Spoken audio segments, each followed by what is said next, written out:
U.S.M.C. Starring Jim Neighbors as Gomer Pyle. Also starring Frank Sutton as Sergeant Carter.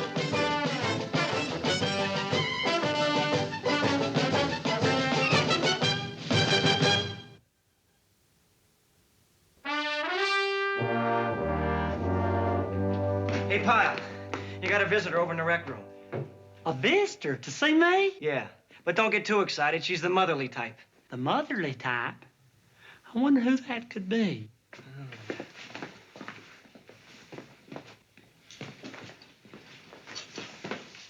Hey, me! God! Hello,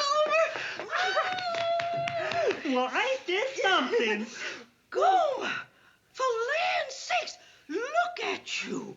Why, I wouldn't know you if I saw you on the street right now. Aw. It's true. You're a different person. When you left Maybury, you were a frail, scrawny thing. And look at you now. Gomer Pyle, you're actually handsome. Go on, ain't they? Yes, you are. Well, you look mighty good yourself. This is just wonderful. Come on over here, let's sit down. What in the world are you doing here? Well, I'm on my way to Fresno. You remember my little niece, Judy May Olander? Uh-huh. Well, she's getting married. You don't say. Yes, and a good catch, too. The young fella's a butcher down at the supermarket.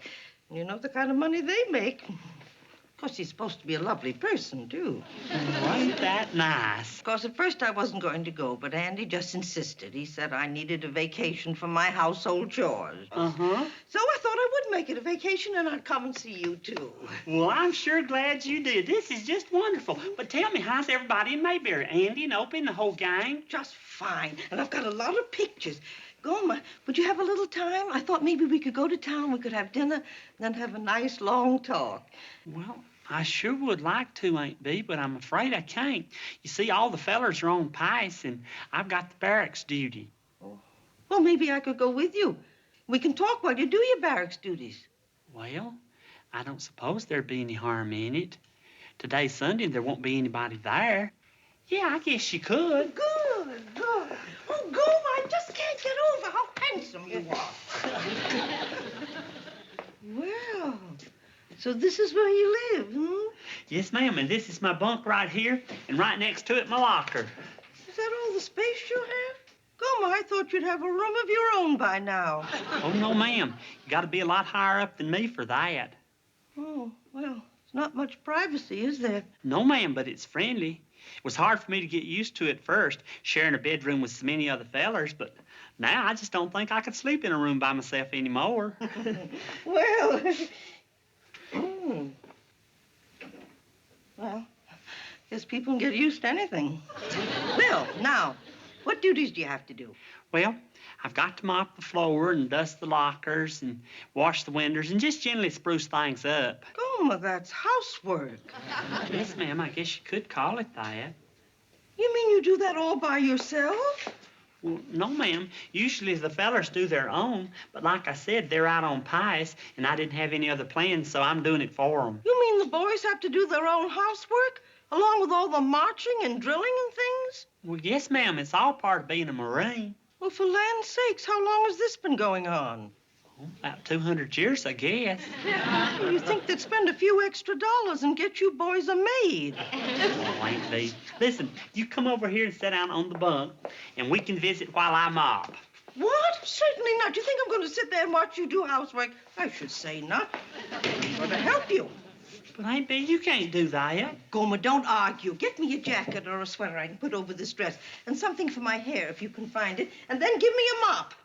But, Aunt Bee... Gomer, don't argue. Just do as I say.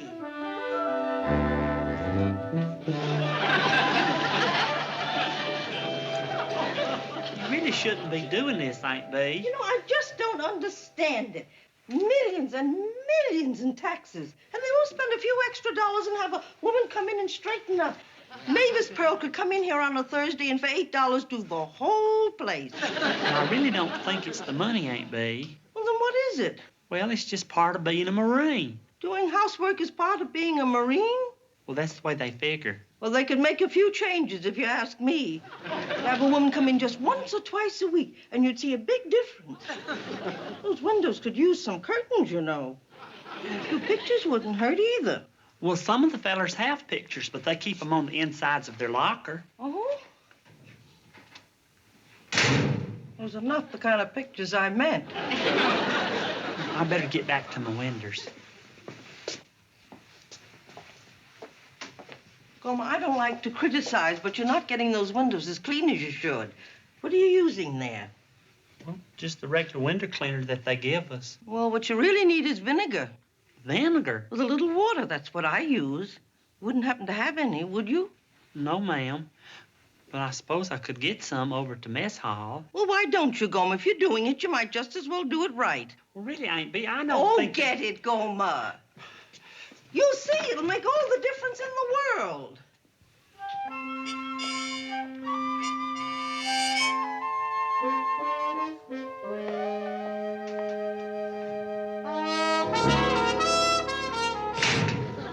Boys.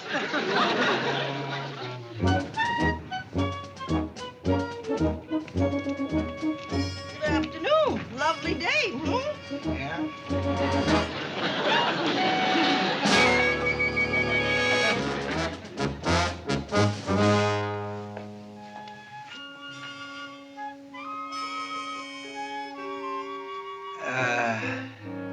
Oh, careful. You'll track up my floor. Who are you, madam? Well, I'm Miss Taylor. Who are you? Well, I'm Sergeant Carter.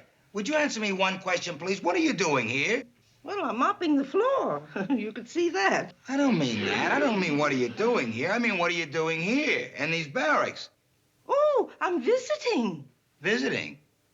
With a mop? Oh, well, I didn't intend to mop. I'm just helping out my friend, Private First Class Gomer Pyle. Do you know him? Oh, yeah. So you're a friend of Pyle's, huh? Yes, a very dear friend. Oh, but see, look, you should have wiped your feet. Look at the marks you've left all over the wet part. You know, bad enough to have to do Madam, it once. Miss Taylor. Miss Taylor. What?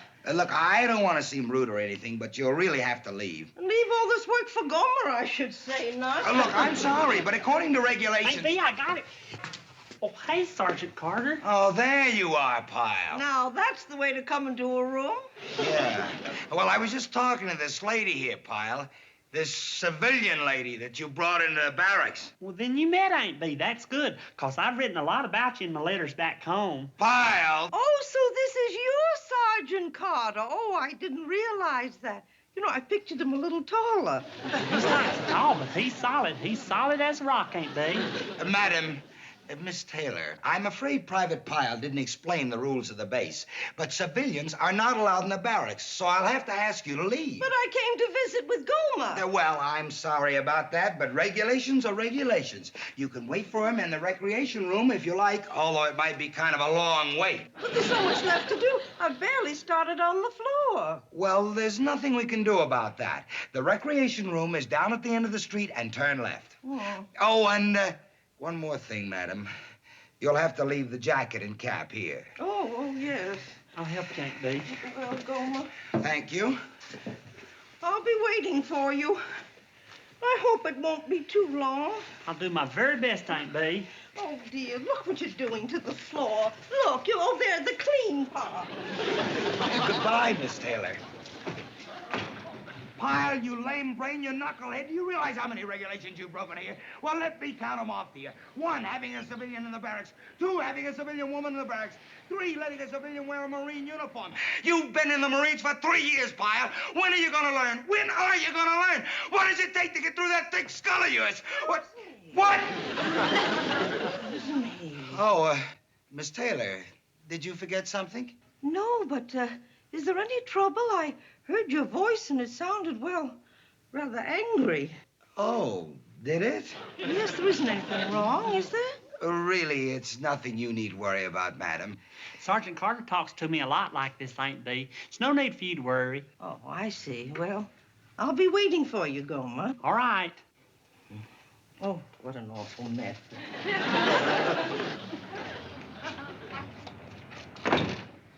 You've been in the Marines all this time, and you pull this kind of boneheaded stunt, having a civilian in the barracks, a civilian, and a woman civilian? Pyle, I'm gonna make sure you don't forget this. You're gonna remember this for a long, long time when I get through. What? Excuse me. Oh, Miss Taylor. Are you sure everything's all right, that Gomer's not in some kind of trouble? Really, it's nothing, madam. You see, Private Pyle forgot a few of his duties, and I was just reminding him. My goodness, do you remind people in that tone of voice? It sounded so rough. Really, Miss Taylor, why don't you just wait for this knucklehead? I mean, Private Pyle in the rec room? Well, Really, Aunt Bee. It's okay. Really, it is. all right, Gomer. If you say so.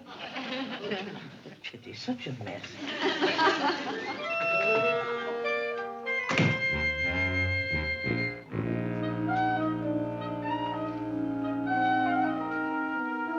Now, Pyle, let me tell you what I got planned for you.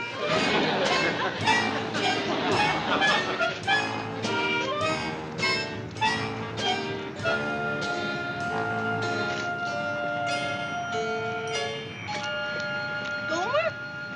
Aunt Bee, what are you doing here? Well, I got so worried you didn't turn up in the recreation room, and I thought I'd come back and see if everything's all right. That Sergeant Carter seems so annoyed with you. Oh, it really wasn't much. He just gave me some extra details to do, and just as soon as I get finished, then we can visit. Oh, good. Well, what do you have to do?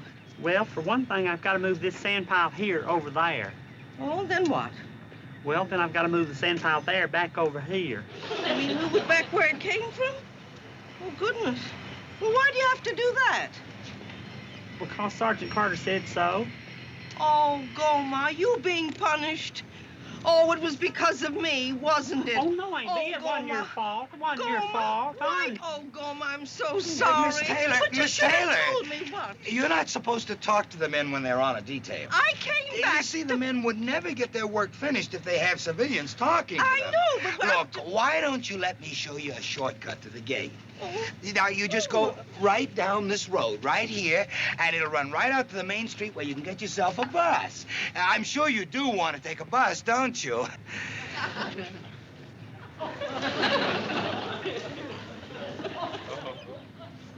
Thank you very much. I'm sure our listeners were fascinated by your stories of your son, Mickey. This is the Johnny Clark at Large show, talking to you from outside of the gate of Camp Henderson, where we've been interviewing friends and relatives of... Excuse me, madam, excuse me. Would you mind talking to us for a moment? What? Tell me, how did you enjoy your visit to Camp Henderson today? Well, not very much, I can tell you that. I've never been so shocked and surprised in all my life. I just came here to visit my old friend. Whoa, just a moment. You obviously have a great deal to tell us, but first, what is your name? B. Taylor. I just came to visit my friend, Private First Class Gomer Pyle. And then all of a sudden, this hollering, this screaming. I never heard anything like it in all my life. Oh, wait a minute. Who was hollering and who was screaming? Sergeant Carter. Short, stocky man. I was having this quiet visit with Gomer, and in came this sergeant who started hollering. Sarge. You can't do this, and you can't be here, and you can't go there. Well, no. Who was he hollering and screaming at? At both of us. And I was just checking on Gomer there. And there he was by a sand pile.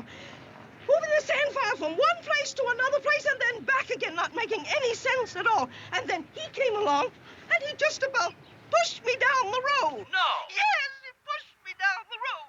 Oh, who pushed you? Sergeant Carter. Sergeant, I find that hard to believe. Well, he did. But it was the hollering and screaming that upset me.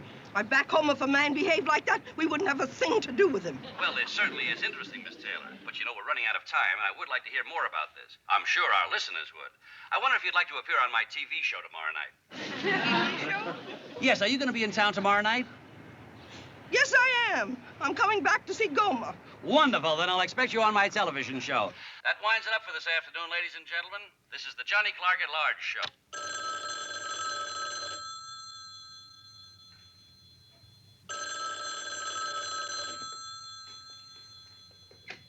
Company B, Corporal Boyle. Yes, sir. Colonel? Sir, I didn't push her. Yes, sir. I'll be right over on the double. But I didn't push her.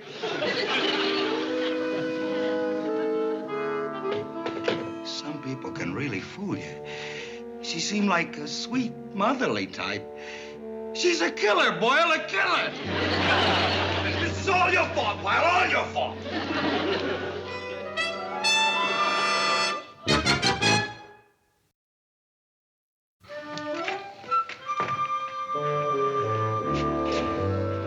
Good morning, gentlemen. Time to get up. Rise and shine. Up, up, up. On her belly. Up, up, up. Upsy daisy. Pyle. Pyle. It's 5:30. Time to get up. A new day is dawning. Pyle. Pyle. Oh, did you holler, Sergeant? No, I didn't holler, but I have been trying to get you up for a little while. Well, that must be the reason I didn't wake up. I'm used to getting up when you holler. Well, I didn't holler. Something wrong with your face, Sergeant? What do you mean?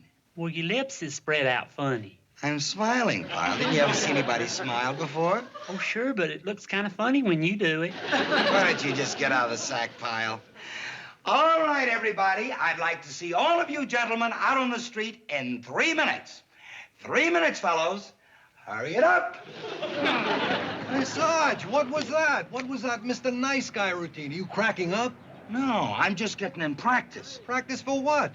For that Taylor dame. When she comes out here, I gotta show her a different Sergeant Carter before she goes on that TV show tonight. Oh. Yeah. After my little talk with the colonel, I got the definite feeling I better come up with something if I want to keep these stripes. Oh, is that what he suggested? A new image for Sergeant Carter? No, he didn't suggest it. It was my own idea. It's just for one day and let dame blows. Can't kill you to keep smiling for one day. No, but it's liable to make me awfully sick.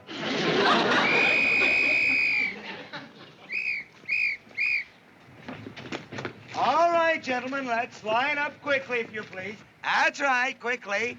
Nice, very nice. Careful, Pyle. We mustn't stumble. I'm sorry, Sergeant, but the reason I was late is I couldn't find my belt. Oh, well, that's all right. An honest excuse is better than no excuse at all. Next time, may I suggest that you leave your belt right next to your bunk so that you can't miss it. You got that? Good boy. I think he's on some kind of drug. All right, gentlemen. Left, pace. Forward, hurch. Hey, Sarge, I don't understand why you're doing all this now. That Taylor dame isn't around. You never can tell with her. She can pop up anytime, any place, and I ain't taking no chances. Left, head, left, 2, 3. Nice marching, fellas. Very nice. Good, good, very good. Nice, nice, very nice. All right, men, let's keep it moving. First man, go through again. Come on, let's go. Good, good, very good. Sergeant Carter, Huh? Miss Taylor's here. Why, Miss Taylor, it's so nice to see you again. Welcome aboard, ma'am. Sergeant Carter, I came to see Gomer. Well, we're glad to have you. And in fact, you're just in time to see one of our exercises. Oh, thank you. Where's Gomer? He's right out there. See, he's the one crawling.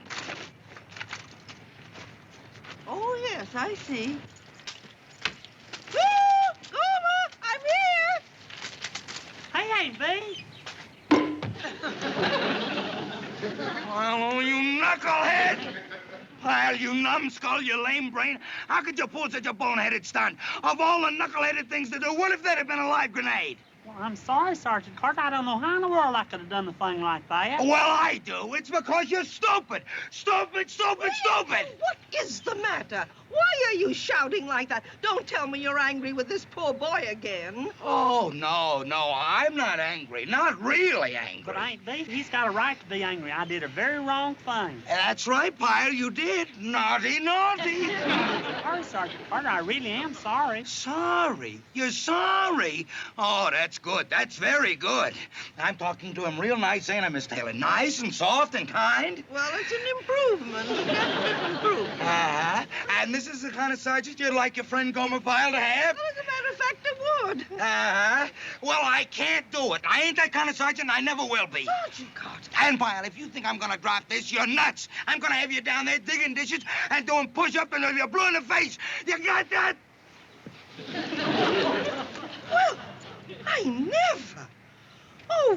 Gomer, you poor dear. Really, Aunt Bee, there's a few things about Sergeant Carter and the Marines that you ought to know. Well, we'll have another interesting guest after this word from our sponsor. Hey, Pyle, are you sure your Aunt Bee's gonna be on TV tonight? Well, she said she was. She called me from the hotel right before she left. Hey, you guys cool it, Carter? Well, has she been on yet? No, not yet. Sergeant Carter, you want to sit down? You can have my chair. No, thanks. I'll stand. Our next guest is a lady I had on the radio program yesterday when we were interviewing out at Camp Henderson. She had some very interesting comments about her visit to the camp. I invited her down tonight to tell us a little more about them. How about a nice, warm welcome for Miss B. Taylor from Mayberry, North Carolina?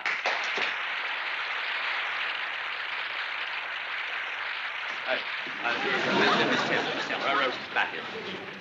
There you are. Well, here we go, Sarge. Yeah. More bark. Now, Miss Taylor, when we talked Look, I want to set the record straight. What I said and did was what I thought was right, and no civilian's gonna make me change my mind. Yes, I did. Quiet, Pyle. You caused enough Your trouble. complaint centered mainly around his sergeant, Sergeant Carter. That's right. You said he was unfair and unreasonable. You remember telling me that? Yes, I remember. Now, would you mind telling our audience your experience with his sergeant? Well, when I met Sergeant Carter, he The impressed me. Well, when I met Sergeant Carter, he just impressed me as a terribly ill-tempered man. He was shouting and yelling at my friend and ordering him to do things that were completely unnecessary. Acting like a tyrant, in other words. Yes. And when I went back today, the same thing happened again. There he was, shouting and yelling and screaming in a way that I thought was entirely uncalled for. So I got the impression of a totally unreasonable and impossible man. I see. However, later I did have a talk with Gomer, and he pointed out some things to me that I hadn't realized before. You see, I was judging things from a civilian point of view. And then Gomer pointed out that no matter how Sergeant Carter screams or yells, it's only to make him a better Marine. You mean Gomer doesn't mind the screaming and yelling? No, heavens no. He's used to it. He says whenever Sergeant Carter makes him move sand piles or do push-ups, it's only to help him to remember not to do the same wrong thing twice. Well, your Gomer certainly seems to have changed your mind for you. Well, apparently Sergeant Carter has to do what he's doing. Otherwise, he'd end up with a platoon full of knuckleheads. Hey, Sarge, she made a hero out of you. Bless her heart.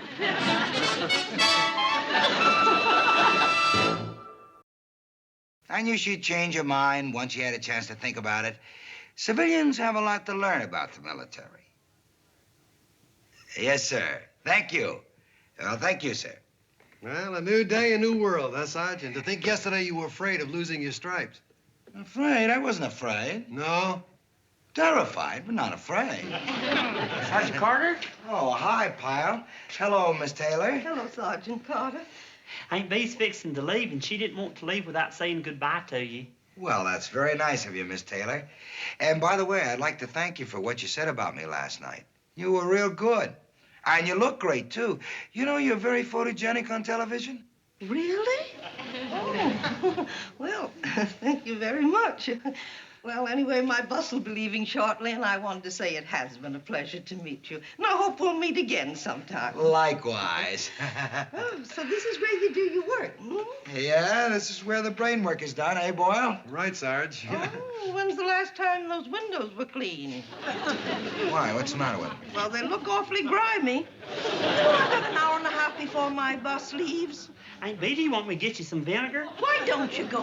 Vinegar? Why would Well, anybody if you want... want to see window shine, you just let Aunt Bee show you what she can do with vinegar. Now, wait a minute. According to regulations, no You civilian know, is I supposed don't to... understand why the Marines won't pay a few extra dollars and have a woman come in once or twice a week. Run along, Gomer. The Marines will come in here and work half a day here and half a day over to the barracks.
Pyle, U.S.M.C. Starring Jim Neighbors as Gomer Pyle. Also starring Frank Sutton as Sergeant Carter.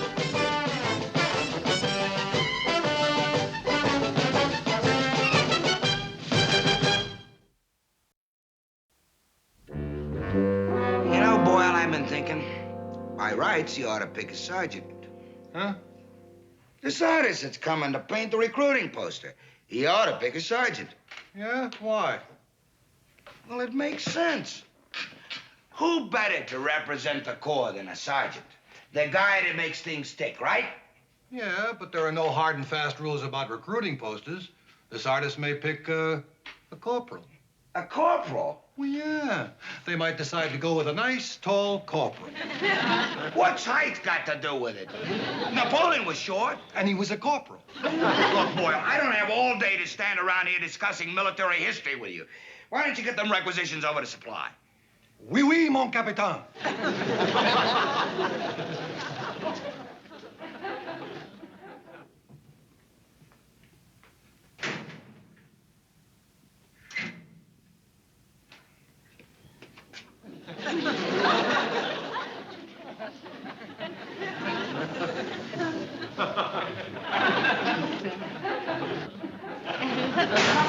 Now, what are you doing here? Well, you sent for me, Sergeant. I'm supposed to clean up the duty hut. Well, that don't give you the license to come around here sneaking up on people and spying on them. But I wasn't spying, Sergeant, honest. If you're wondering what I was doing, I was just checking out a cut on my chin. I got it shaving. Oh, that's a shame, Sergeant. Where is it? I don't see it. Well, it's gone now. I happen to have very fast coagulation. Good for you. It's a lucky thing you ain't like my Uncle Aaron. He's a bleeder. Why, he can get a little old paper cut sometimes and bleed. Yeah. Look, Pyle, you didn't happen to see any civilians on the base? Civilian with a beard? No, sir. Well, there's an artist supposed to check in. He's gonna paint the new recruiting poster.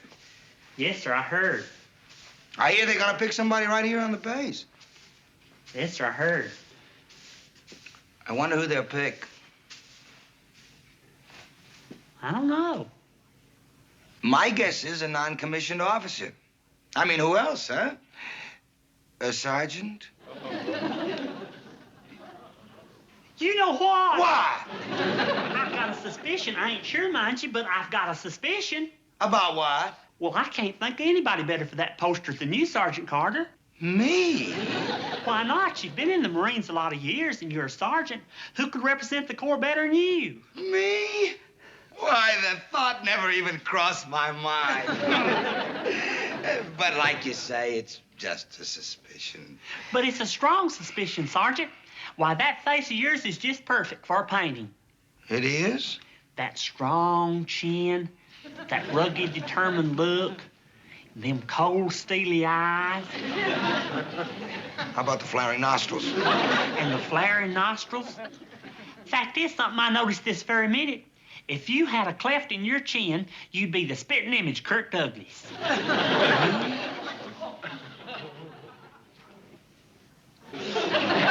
Kirk Douglas! Kirk Douglas! I don't know why in the world I never have noticed that before. He's always been one of my favorites, and he looks just like you do. I don't know why. Hey, wait a minute. What are you doing? Well, clean it up like I'm supposed to. Are you kidding? A man with your intelligence shouldn't be doing janitor work. Go, my boy. Relax. Keep thinking good thoughts. Well, thank you, Sergeant.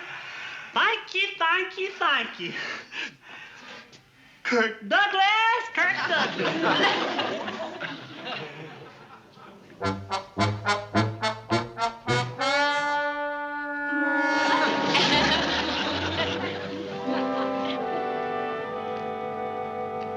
What are you doing here, Pyle? Oh, hey, Sergeant. I think that artist feller's here. This looks like his car with all those paints and brushes and stuff. Yeah, this is him, all right. He must be in the colonel's office. Why don't you go in and meet him and let him get a good look at you? Nah, I don't want to make it look like I'm pushing. He'll get to see me soon enough. Oh, the artist. In the office, huh? Yeah. Well, maybe I ought to go in and set the time. Set the time? For what? For when he wants me to pose for that picture. I'm ready. You're ready? With that face? Look, Hacker, the whole idea of this post is to get recruits, not scare them away. Well, if you're figuring on being the one, forget it. With that kisser of yours, the Marines who are already in will go over the hill. Now, if you'll excuse me, I'll just drop in and see if there's anything I can do. You know, to make the artist feel more at home.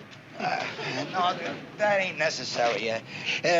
Look, Charlie, if there's one thing about me, I don't like to do anything underhanded, so I'll level with you. The colonel's already assigned me to show this guy around and take care of him. Oh, is that so? Yeah. In fact, I was on my way in there when you came along. Ain't that right, Pyle? Oh, well... You see? So, being as he's had a long, hard trip, I thought I'd let him unwind. I was going to take him by the officers' club, let him go in the steam room and get a massage, shoot a little pool with the boys. Good morning, sir. Morning, sir. Morning. As you urged, ma'am. Gentlemen, I'd like you to meet Miss Leslie Forbes. Morning. Forbes.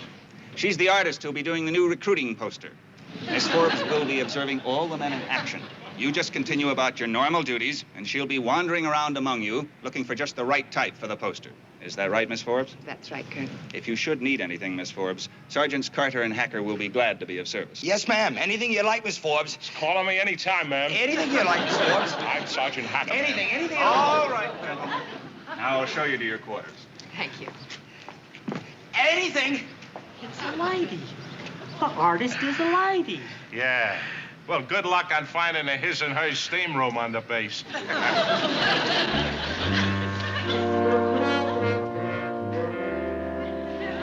What's up, Sarge? We don't have any dress parade scheduled for today, do we? Is it a special guard detail? Is something doing up at headquarters? You're sitting on my gloves. What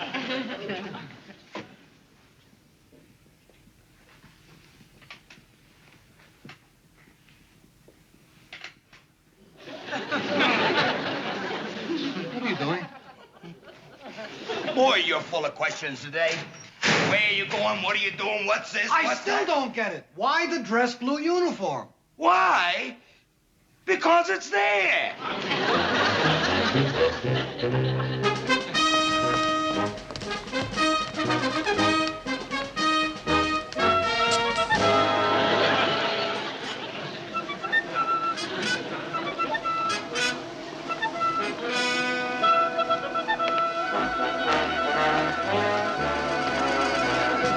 Look, Hacker, that uniform ain't gonna help you. Still stuck with that face. Look who's talking. If I had a puss like yours... As you were. Why the dress blues, gentlemen? I don't recall any dress parade scheduled for today. There wasn't, sir? We must have been misinformed, Sergeant Hacker. Obviously, Sergeant Carter. Oh, good. You ready? Good morning, gentlemen. Morning, Miss Forbes. Sergeant Hacker here. Carter, Sergeant Carter. Anything I can do for you, ma'am. Anything. Anything. I was just taking Miss Forbes to lunch. Where are we eating? I thought right here at the Officers Club. Wonderful. Goodbye, Sergeants. Hacker, ma'am. Carter. You know what, Hacker? You look stupid.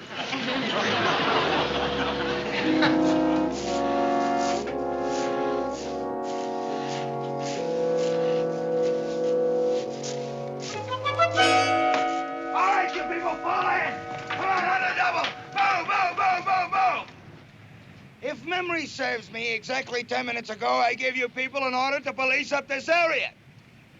Now, it seems to me, in 10 minutes, a platoon of big, strong, able-bodied Marines like yourself could do the job. But is the job done? No. And do you know why it ain't done? Because you men are derelict in your duties. Very derelict. And who is the derelictest of them all? You, Pyle, you. Let me remind you that policing an area is no different than any other Marine Corps operation. You gotta do it like you mean it. With muscle, with esprit de corps, with gung-ho. And that goes for the rest of you. Just remember, when you are picking up them cigarette butts, your conduct reflects on the entire Marine Corps. From the holds of Montezuma to the shores of Tripoli.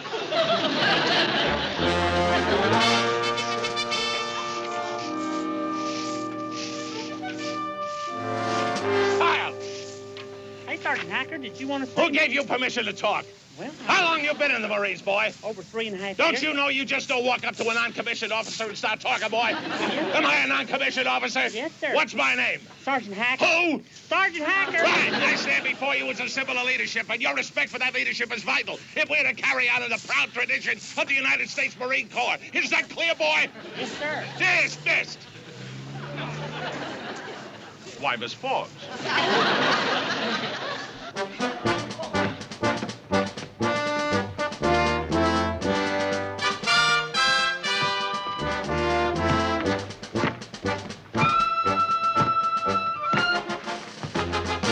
Just what do you think you're doing, Private? Well, dusting my mattress, sir. Dusting it or beating it to death? Oh, well, I always like to give my mattress a good whacking. You see, it's the only way you can get all the dirt out. Have you See, forgotten why you're in the Corps, Private? You're here to protect this great country of ours, whose taxpayers have banded together to pay for your equipment. And protecting that equipment is as important as any battle. So any damage inflicted on that mattress when in your possession is a clear violation of the public trust. You got that, Private? Yes or what? Any damage inflicted on this mattress while in my possession is a clear violation of public trust. Right, carry on.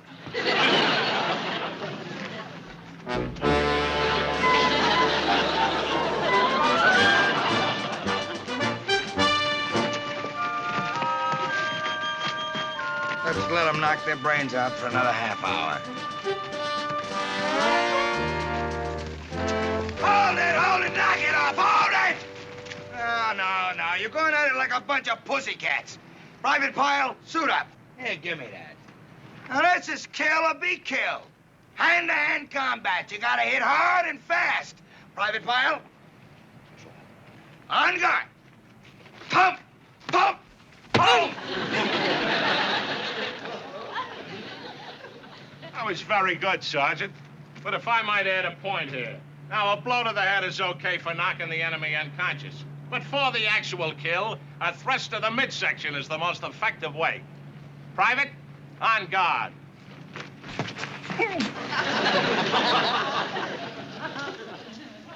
Agreed?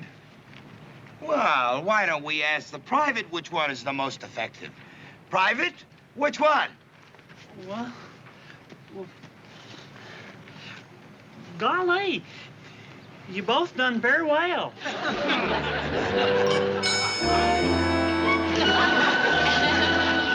Come in, Miss Forbes. Come in. Please, sit down. Thank you. Well, how goes the search for your Marine? Well, actually, the search is over. I've chosen my subject, and I'm ready to start to work. Well, that's fine. May I ask who the lucky Marine is? He's a private first class. His name is Pyle. Gomer Pyle? Oh, is that his first name? Anyway, I think he's just perfect for the poster. Would you mind telling me why you selected this particular man? Well, to me, he epitomizes the Marines. He's tough as nails. Pyle? I've seen him bellowed at, badgered, knocked about, but no matter what those sergeants throw at him, he takes it all without flinching. Well, as long as you're enthusiastic about him, I'll arrange to have him relieved of his duties temporarily so he can pose for you. Oh, no, Colonel, please, I'd rather you wouldn't. A posed picture always comes out looking just like that, posed. I'd like to just follow him and sketch him without his knowing about it. Fine. Do you think you'll be surprised? I think a lot of people will be surprised.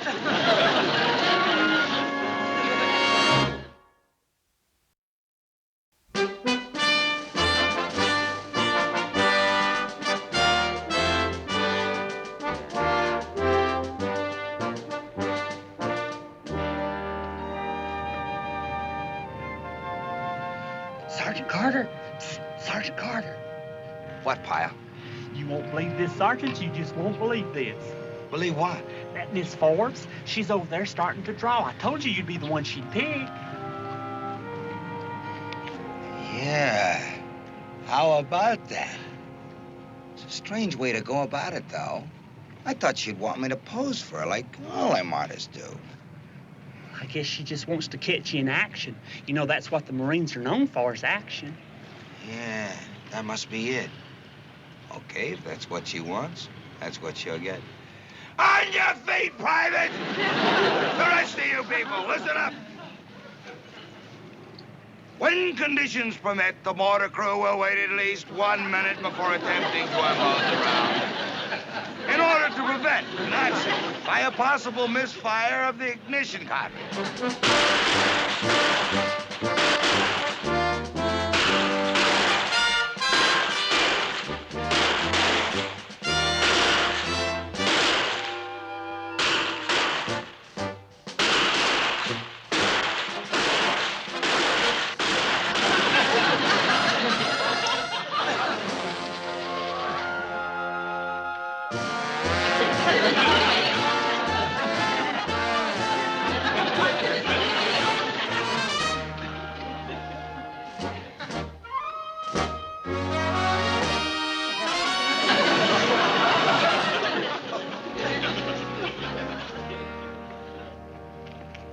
Hey, Charlie, you're not going to chow, are you? Why not? Well, I didn't think you'd be hungry. After all, the last couple of days, you've been eating a lot of crow. What are you talking about? It's tearing you up inside, ain't it? It's tearing you up that for 2 days she's been following me around instead of you. That it's me on that canvas and not you. What makes you so sure? Look, has she been anywhere near your platoon? Anywhere? Well, don't be so smug until you see how it comes out. With your kisser, the paint might curdle. It's tearing you up inside, tearing you up. Hey, Pyle. Yes, Sergeant. Come inside. I want to talk to you. Pyle, have you seen Miss Forbes around today? No, I hadn't, Sergeant. Well, I guess she's back in her quarters putting the finishing touches on my painting. You know, I'm just dying to know how it turned out. Well, why don't you go over there and take a look? It's the only way you'll ever know. Oh, I can't do that. Well, first of all, I don't want to seem too anxious. And second of all, I hear the artists don't like the subject seeing the picture until it's finished.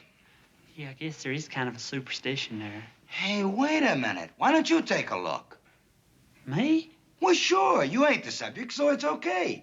Just sort of wander in casually, take a gander at it, and bring me back a report. Well, all right, Sergeant. I'd be happy to. I've been dying to see what it looks like.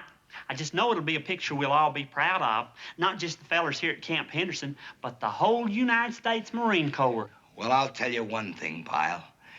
I'm gonna do my darndest never to let the image of that picture down. Come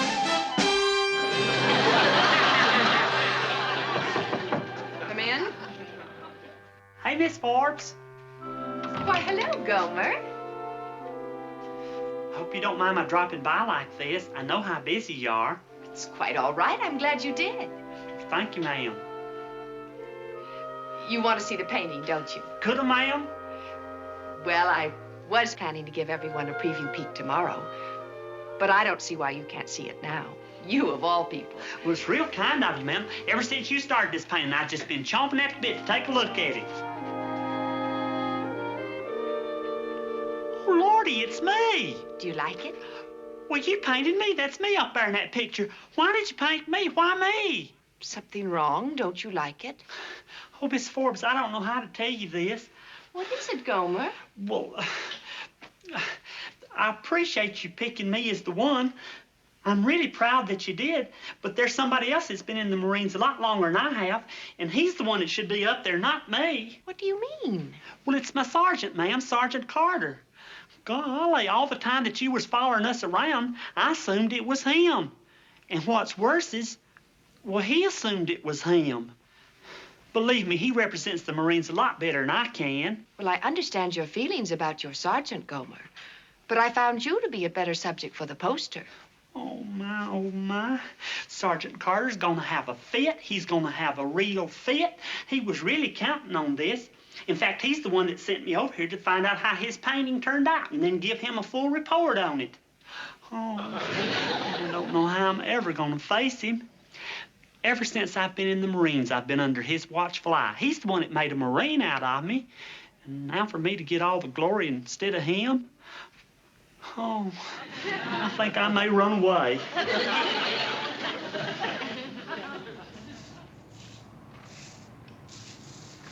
Pyle. Pyle! Pyle! Pyle! Pyle! Hey, Sergeant. Pyle, where have you been? You were supposed to bring me back a report, remember? Oh, well, I thought I'd smooth the ground out in this area. You know what you always say. I want the ground in this area so smooth a person could glide over it. Never mind about that. Just give me the dope. How was it? How was what, sir? The painting. What else? Oh, the painting. Oh, well, she's a real good artist, Sergeant. Real good. Yeah? Tell me all about it, and don't skip a single detail. Well, promise me one thing, Sergeant. Promise you won't be too disappointed.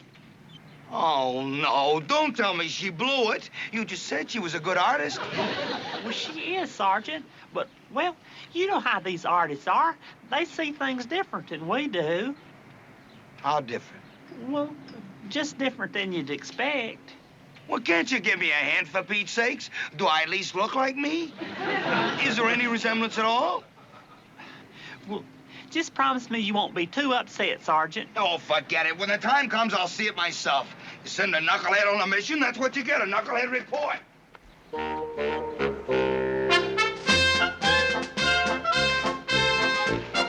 At ease. As you all know, we have been privileged for the past few days to have in our presence the renowned artist, Miss Leslie Forbes. She has graciously contributed her talents to the creation of the next Marine recruiting poster.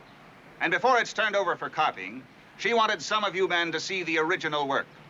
And to unveil this painting, I give you the artist herself, Leslie Forbes.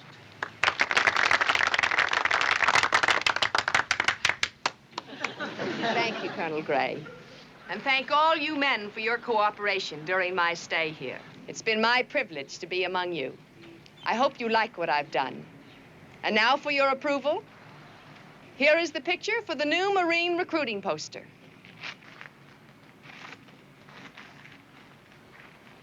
Hey, that's Gomer. That's Gomer. I like that guy. Hey, it's Gomer. Hey, yeah, Gomer, you son of a gun. Hey, Vince, let's play a little game. What's wrong with that picture?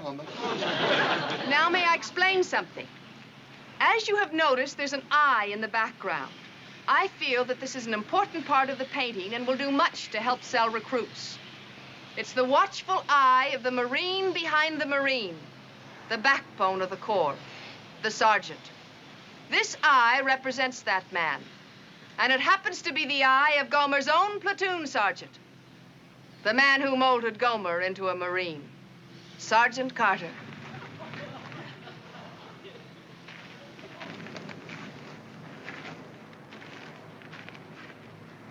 Is that my eye, really? Yes, it is. I think it makes the picture. You know something? There is a resemblance.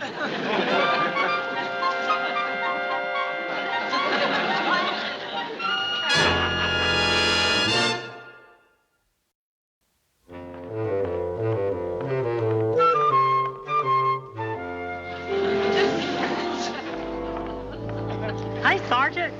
Oh, hi, Pyle. Look, they got our poster out. Golly, sure looks smart. Makes you real proud, don't it? Yeah, it's really something. Kind of inspiring, ain't it?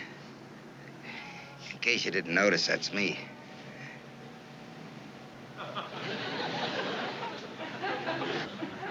No, the eye, that's me. The Marine behind the Marine. That's right, the backbone of the Corps. The leader that takes green recruits and molds them into men. My eye.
U.S.M.C. Starring Jim Neighbors as Gomer Pyle. Also starring Frank Sutton as Sergeant Carter.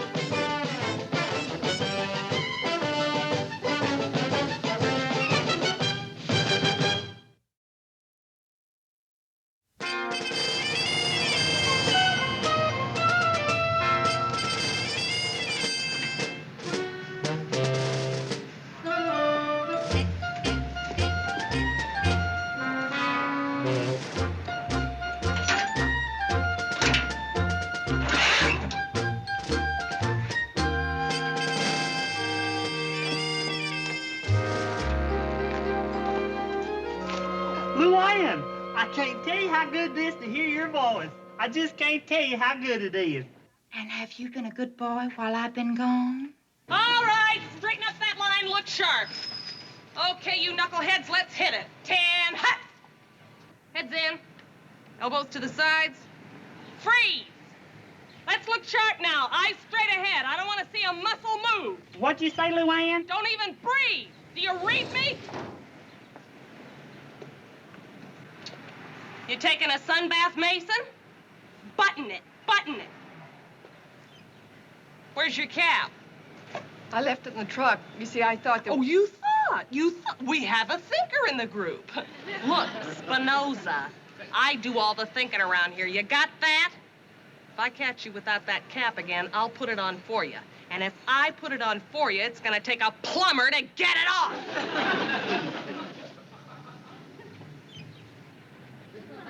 You men on duty here? Well, no, not exactly. Then shove off! Move it, move it! All right, now hear this. Why, it's been the lonesomest 3 weeks, 4.5 days that I can remember. Actually, Gomer, I must confess, I missed you too. Shazam! See you tonight at the Bluebird Cafe about 7:30? I can hardly wait. Check into Barracks A, stow your gear, and report to the company office at 1700. Dismissed. Bye, Luann.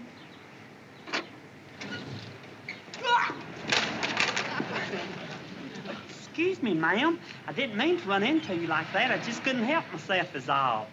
You're new here right this minute, aren't you? Oh, I get it. You're just nosing around so you can get the names of those other girls. Well, let me tell you something. What other girls?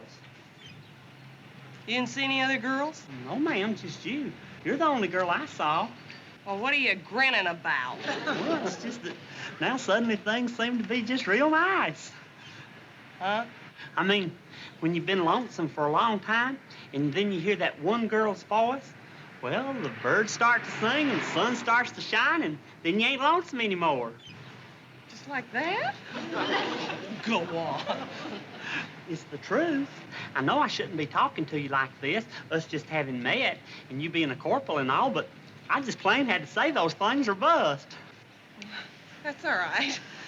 I never did think this day would ever come, and now my long wait's over. But I don't even know your name. I'm Pyle, ma'am, Gomer Pyle. Pyle. Gomer Pyle. It's nice. It's unusual, but it's nice. I'm a I'm Carol. Carol Barnes. Carol? Oh, that's a pretty name. You really think so? Uh-huh. The fact is, there was a girl back home by the name of Carol, and I always did think it was one of the prettiest names around. Oh, and just, where would back home be? Mayberry, North Carolina. It's just a little bitty town about 30 miles outside of Raleigh. Oh, I just love little bitty towns. They're so friendly. Howdy, neighbor, and all that. Howdy, neighbor. Howdy. Sure glad to meet you, and I just know you're gonna love it here. Oh, I'm sure I will. There's so many nice places to go in case you get lonesome, like the Bluebird Cafe. That's right down there in the middle of town. Bluebird Cafe? Fact is, I'm gonna be there myself tonight. All by yourself? I hope not for long. Aren't you taking an awful lot for granted? Well, I sure hope I see you again real soon, ma'am. Well, you never can tell. Ta-ta.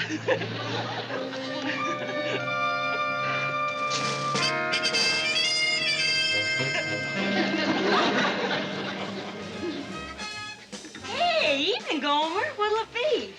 Well, I think I'll wait and order when Lou Ann gets here. She's back in town, you know, and I'm gonna meet her here at 7:30. Oh, but you're a little early, aren't you? Well, I didn't want to be late. Hey, I think I will have a cup of coffee while I'm waiting. Okay.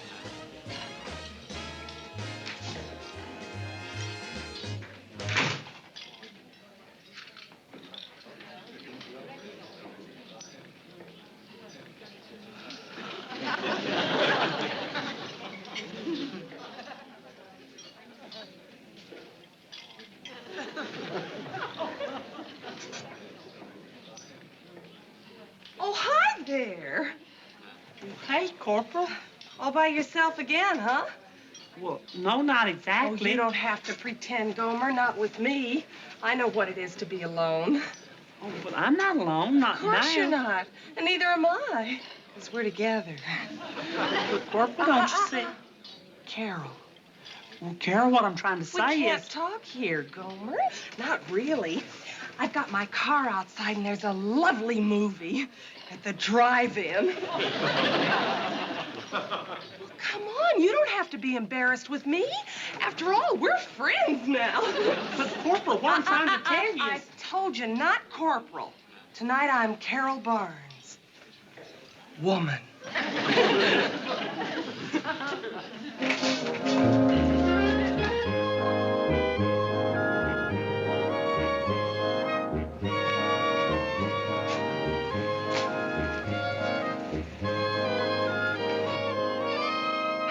Well, here we are.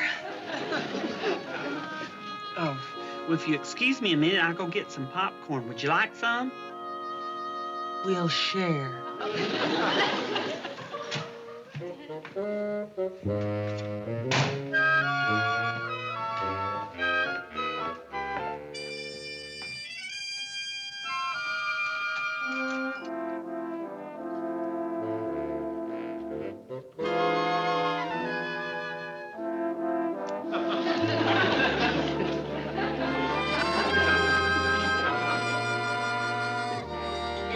Call for you, honey. Sounds like Gomer. I don't know what happened to him. He was here just a little while ago. My goodness, I hope he's all right. Hello? Gomer? Well, where are you? It was the darndest thing. This here corporal who's new on the base just today, and the lonesomest thing you can imagine. And, well, the next thing you know, here we are with the picture about to start. Gomer, you sure do get yourself in fixes. Why, you're just too obliging to everybody. But I've been looking forward so much to seeing you. After 3 long weeks, 4.5 days, I sure wished I was with you. Oh, so do I, Gomer. You're just too nice for your own good. But I guess that's one of the things I like about you. Well, can we make it tomorrow night for sure? At 7? And you will excuse me for tonight, won't you, Lou Ann? Okay, fine. Well, bye.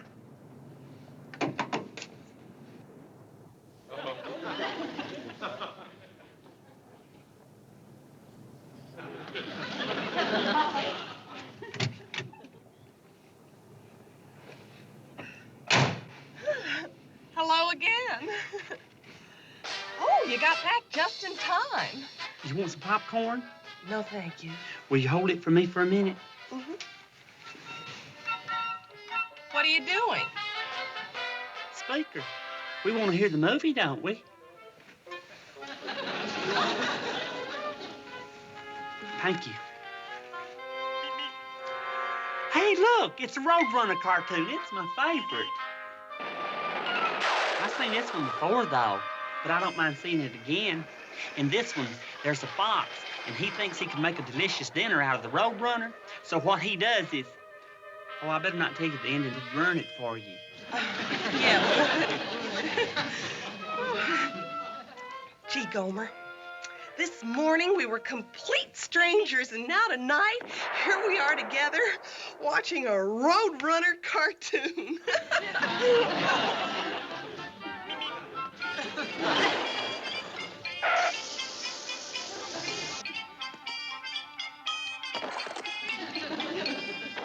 Gomer, look.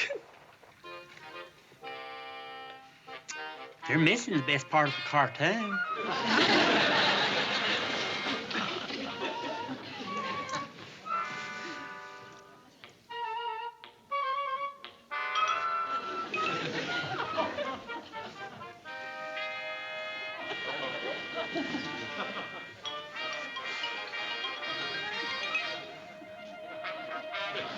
Boy, just look at him go. Nobody can ever catch him. He just zips up the road and then zips back down again.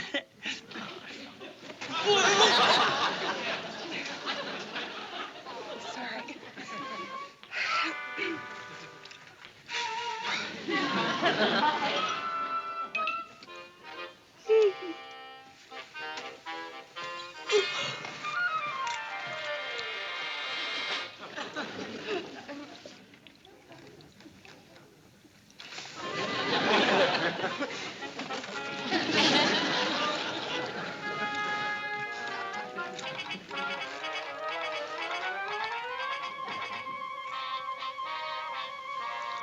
Boy, just look at him sitting there. Was you dozing off? Don't you like the picture? Oh, I love it. You really should watch it. Boy, look at him go. They never can catch that little old rascal.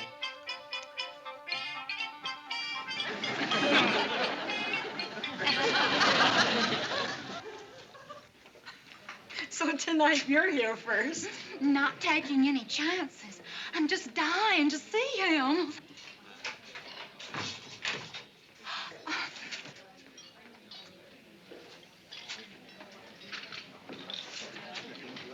I was hoping I'd find you here. What do you say, Gomer? You want to take in another drive-in movie tonight? Or better still, why don't we find some quiet little place where we can go dancing? That'd be a lot cozier. But, Corporal? Oh, we don't have to decide right now. I tell you what, why don't we sit down and have a bite to eat, and then we can make our plans. Oh, I'm so glad we bumped into each other. It's fate, Gomer, that's what it is. Fate.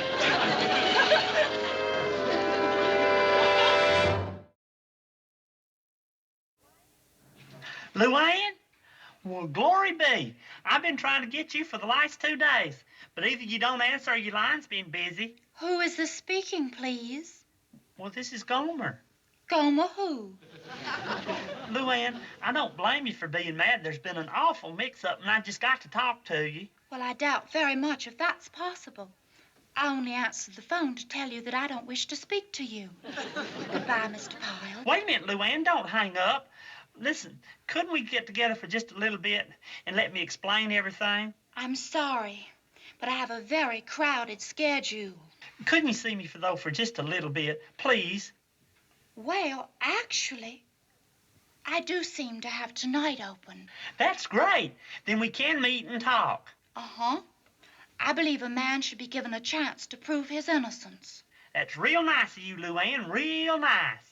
It's the American way. 7 o'clock at the Bluebird? Well, I'll see you then. Bye.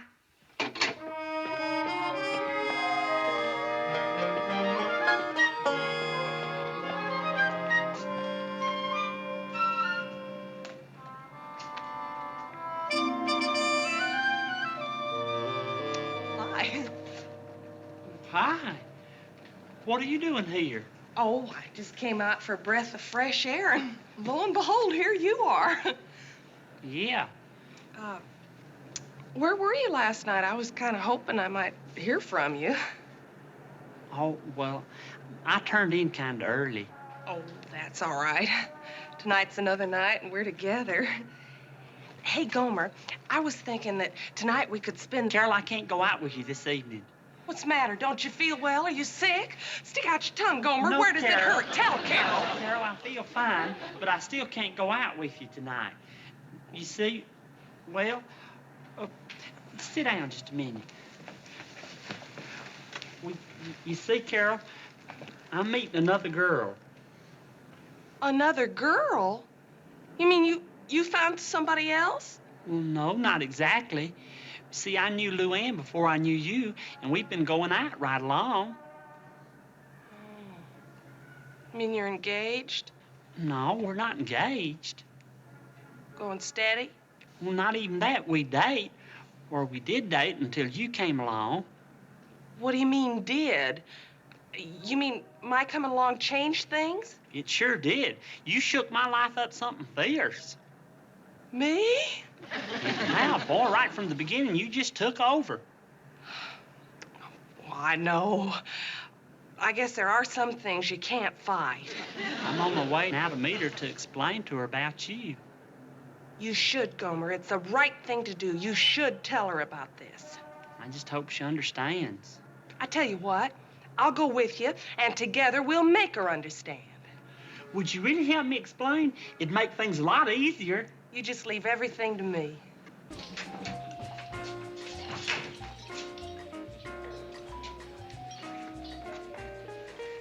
Hey, Luann. Luann, this is Corporal Carol Barnes. Carol, this is Luann Poovey. Hi, Miss Poovey. Well, it seems to me that three's a crowd. Wait a minute, Luann. You got it all wrong. Carol came here to help me explain things to you. That's right. So please don't go, please. This whole thing has been one great big misunderstanding. So let's see where to start. Well, I guess the best place to begin is at the beginning. Well, to begin with... Hey, Gomer, why don't you let me talk to her? You know, woman to woman. You see, Miss Poovey, Luann, when I met Gomer, I didn't know about you two. And, well, naturally, when two women want the same man, one of them's got to lose. And what I'm trying to say is, the way I used to handle it was just to bow out gracefully without creating a scene or getting hysterical. And that's the best way to handle it. So, cheer up. I bet you the next time you'll be a winner. Carol, are you telling me that Gomer prefers you? Say no more. I see. Well, no, you don't. I thank you for being so truthful to me. Oh, you're very welcome, Luann. But, Luann... Goodbye, Mr. Pyle. Forever. Wait a minute, Luann. You've got it all wrong. Gomer? Gomer, now that wasn't so bad, was it? Why did you say those things to her? Well, you didn't seem to be able to tell her that there was something between us, so I did it for you. But, Carol, I thought you came here to tell her that there was nothing between us. It's so much easier on her that way. What'd you say? That there's nothing between us, 'cause there ain't. Don't you see? Luann's my best girl. That's what I've been trying to tell you for the last couple of days, but you just never would give me the chance. I'm really sorry that it had to get to this point. You mean it's always been her? Ever since the first time I set eyes on Luann, I knew that there was nobody else like her. I never even dreamed she'd go out with me, but she did. And then we got to liking each other more and more and understanding each other, and we was just two people that was happy to be together. It didn't matter where we were or what we was doing. The main thing was that we was just together. Of course, I'm very flattered that you was interested in me, too. Of course, I don't know why. An attractive girl like you ought to have a lot of boyfriends. You mean you don't? Well, then you should have. There's no reason in the world that you shouldn't have lots of fellers. You're nice looking, and you've got a real good personality. Of course, there is one suggestion I could make. Well, if we was to go out together again, which we can't, 'cause I'm already spoke for, then, well, I'd like to be the one to arrange things. I mean, I'd like to pick the place to go to, and I'd like to drive, but most of all, I'd like to be the one to do the asking. What you mean is I come on kind of strong. Well, all I know is when I'm out with Luann, I feel real important. I mean, she always lets me lead the way, and it makes me feel real good to open doors for her and to take her arm when we cross the street, things like that. I don't think I could ever do that. I sure didn't get to be a corporal that way. you was a girl before you was a corporal.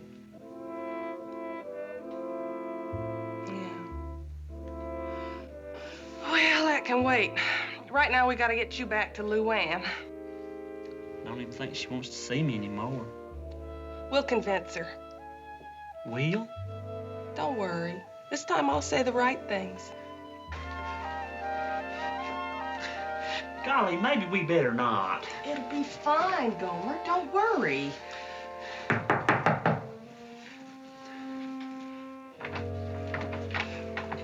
Hey, Luann. Miss Poovy, to you. Besides, I thought I'd made myself... Luann, this was my idea. Can we come in, please? I'd rather you didn't. Luann, back at the Bluebird Cafe, I said some things that I think need correcting. There's nothing to correct. It's all quite clear. Besides, I'm no longer interested in Mr. Pyle.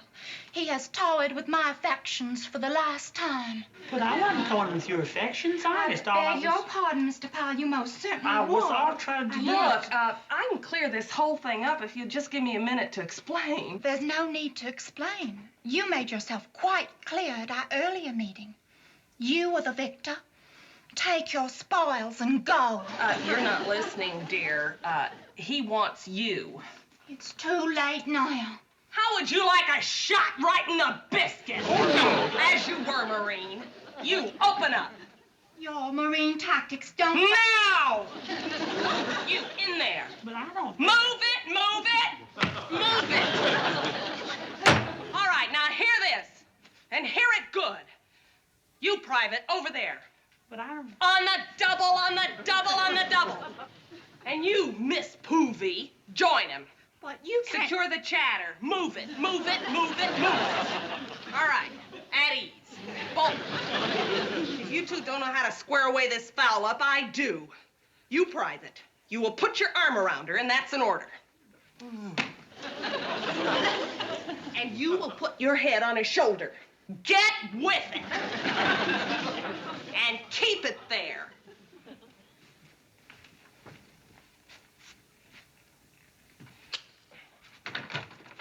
Carry on. She certainly is forceful, isn't she? That's exactly what I've been trying to tell you, Luann. You know something, Gomer? I'm glad she's forceful. Me too, Luann. Me too.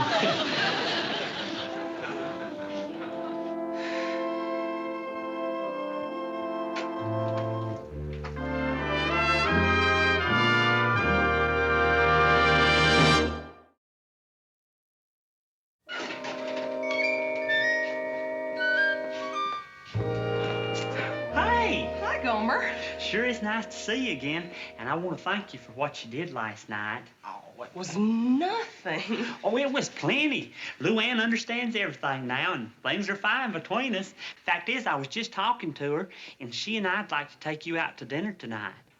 Oh, that's real sweet, Gomer, but why don't you two go along and have fun? Well, maybe some other time then, huh? Sure. Well, I've got to rush on back to the barracks. I'll see you. Okay, Gomer. Oh! Oh! Oh! Let me go, you knuckleheads. I can take care of myself.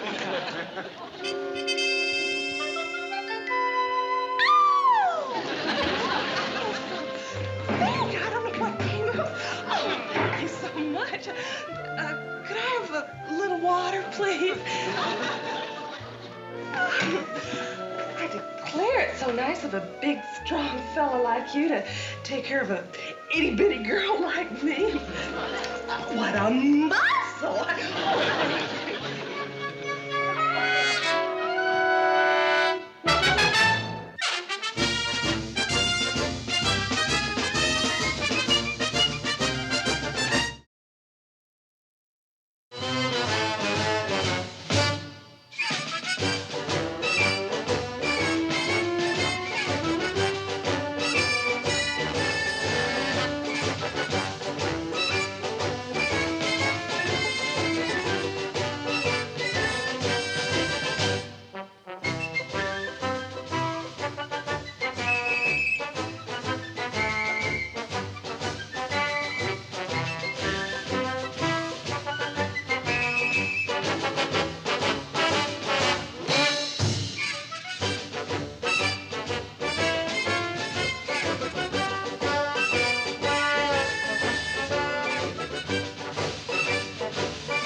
U.S.M.C. Starring Jim Neighbors as Gomer Pyle. Also starring Frank Sutton as Sergeant Carter.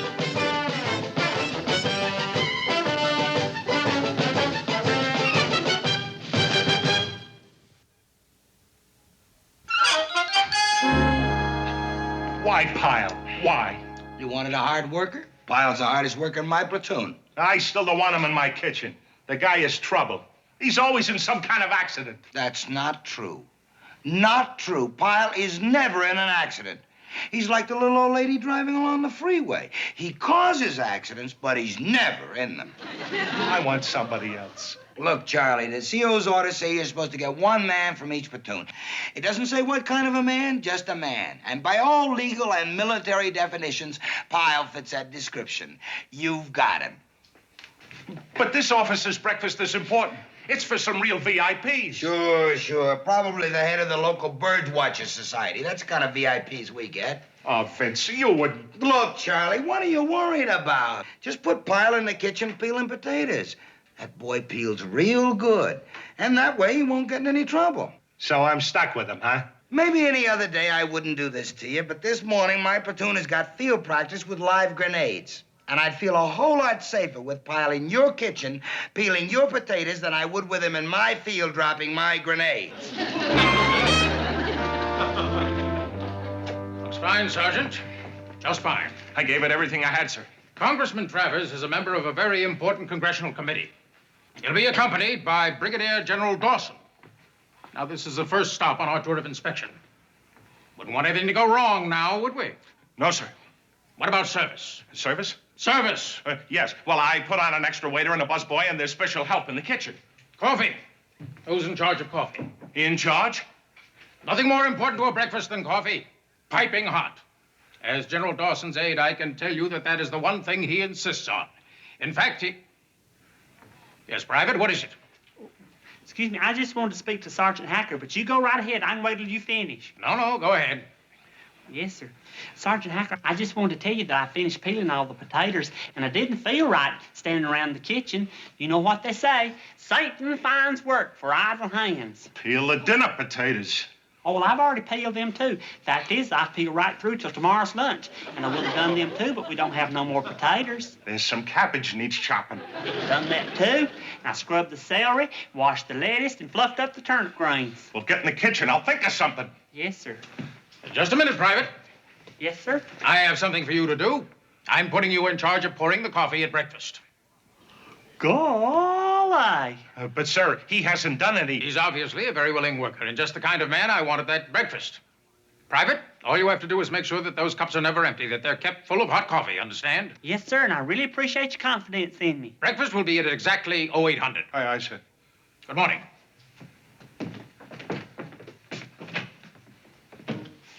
He's a real nice fella. All right, Pyle, you're in charge of coffee, but that's all. Understand nothing else. Just pour and keep your mouth shut. Yes, sir. Why did I have to run out of potatoes? Gentlemen? Yes, sir. Well, this is nice. I hope you had a nice flight in from Washington, sir. Well, it was more than a mite bumpy. Took a lot out of me. I feel like I've been rode hard and put away wet. Well, I'm sure a good breakfast will make you feel a lot better. There you go. Colonel, I hope you haven't got anything special planned for me. Well, we did have a few events scheduled just to Well, show if it's you. all the same to you, I'd rather you wouldn't. I'd just kind of like to mosey around and see the boys as they go through their regular routine. Very well.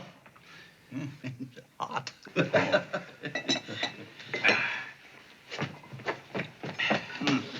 you like some cream and sugar? Yes, I would, please. Yeah, here's a toast. Just how about you, Lieutenant? All right. Thank you. That's good enough, thank you. It's all right to sit back in Washington and make appropriations. But I always like to go out and see what the people are getting for their money. Now, that's a very worthy sentiment, sir. Just right. Good. Of course, General, I can't always find the time to make as many trips as I would like to. Well, we certainly hope you'll be pleased with what you see here. I expect I will. What in tarnation? I'm sorry, Congressman. It's all my fault. I should have remembered that you're a civilian and you don't like your coffee stove hot. But if you'd like me to cool it off real quick, I can saucer and blow it for you. Pyle, I think you better find something to do in the kitchen. Have somebody else take over for you here. No, please, Colonel. It's all right. I'm sure it wasn't this young fella's fault. Saucer and blow, huh? I haven't heard that expression since I was back home. Where are you from, son? Well, I was born on a little farm just a itty-bitty ways outside Mayberry. You see, Mayberry's about 30 miles from... I know exactly where it is. Why, it's right in the middle of my district. You're one of my constituents, son. I'm Congressman Judson Travers. Shazam! Well, I'm Gomer Pyle. Don't you recognize me? Well, I don't guess you would, because I didn't recognize you. Oh, now, wait a minute. I pride myself on my recollection, but I swear I don't remember ever speaking with you or even shaking your hand. Well, that's because that wasn't what you did. Well, what did I do? You kissed me. I kissed you? I was just a little bitty baby, and it was at the 4th of July Grange Hall Festival, and right after your speech, my mama held me up, and you kissed me right there on top of my head. Made my folks so proud. They ain't never voted for anybody else since. Well, I declare, it sure is nice talking to somebody from back home. Sit down here and have some breakfast with me, Gomer. Waiter, would you please get a chair here? Well, I couldn't, Congressman. I just couldn't. And besides that, I've already had my breakfast. Well, that's all right. Sit down here and talk to me while I have mine. You don't mind, do you, gentlemen? Well... No, of course I don't. Hey, here, get this boy a cup of coffee. There. Well, now. Why didn't you tell me about this before, Boyle? Why didn't you? Because I didn't know about it before. Well, that's no excuse. That's all I need, a general, a congressman. Hold it. Why am I getting excited? It's Hacker's mess hall. If anything goes wrong, he'll get blamed for it. No, he won't. Pyle's in my platoon, they'll blame me. Sure they will. Wait a minute. Blame me for what? What can happen? Pyle's in the kitchen peeling potatoes. He can't get in any trouble peeling potatoes. Yeah, what kind of trouble can he get into peeling potatoes? He can get in a lot of trouble. There's a door that goes from the kitchen into the officer's mess. That's all Pyle needs. A door. He goes through it. He's in the officer's mess. He says something, he does something. He doesn't mean to do it, but he does it. And there go my stripes, my pension, my career. I gotta get over there on the double. What are you gonna do? Nothing, but if I'm gonna get thrown out of the Marines, at least I want to know what for. No reason at all. Ada Mae Kilborn, she jilts old Judson Brown and marries Pudge Edens. Well, I declare. Well, Gomer, you sure have filled me in on the home folks. But now, how about you, Gomer? Are you happy here in the Marines? Oh, yes, sir. I sure am. Well, I'm glad to hear it. What rank do you hold? Oh, I'm moving right along. I'm private first class now. Private first class? Well, that's fine. How long you been in the Marines? Over 3.5 years. 3.5 years? Well, shouldn't you have been at least a corporal by this time? Oh, they'll move me along as soon as they see fit to. They just haven't seen fit to yet. Excuse me, sir. The photographer's here. You said you wanted some pictures taken. Oh, yes, thank you. Oh, well, I'll just get out of your way. No, you don't. You sit right down here and pose with me. You know, this will look real good in the newspapers back home. That's it. Now, smile, son. Yes, sir. Oh, wait a minute. Wait. General, why don't you and the Colonel kind of scrunch around here and get in the picture, too? That's all right. It. Right around here. That's it, Colonel. There. Now, just kind of put your arm around him so everybody will look nice and friendly like that. Now. Smile. Well, gentlemen, I want you to know that I was real impressed with what I saw here today. I just hope that other Marine installations I visit here on the coast will be up to your standards. Thank you, Congressman. Thank you very much. However, there is one little thing that bothers me.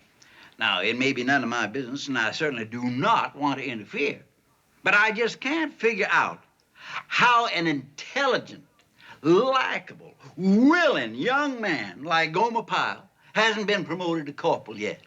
Well, I think I can answer that for the Colonel. When that much time elapses without a promotion, it's usually a disciplinary problem.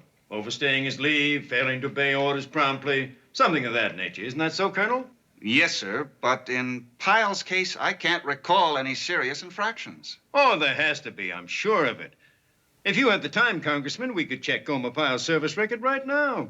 And I'm sure you'd find that to be the case. Well, I reckon I could spare the time for Pyle.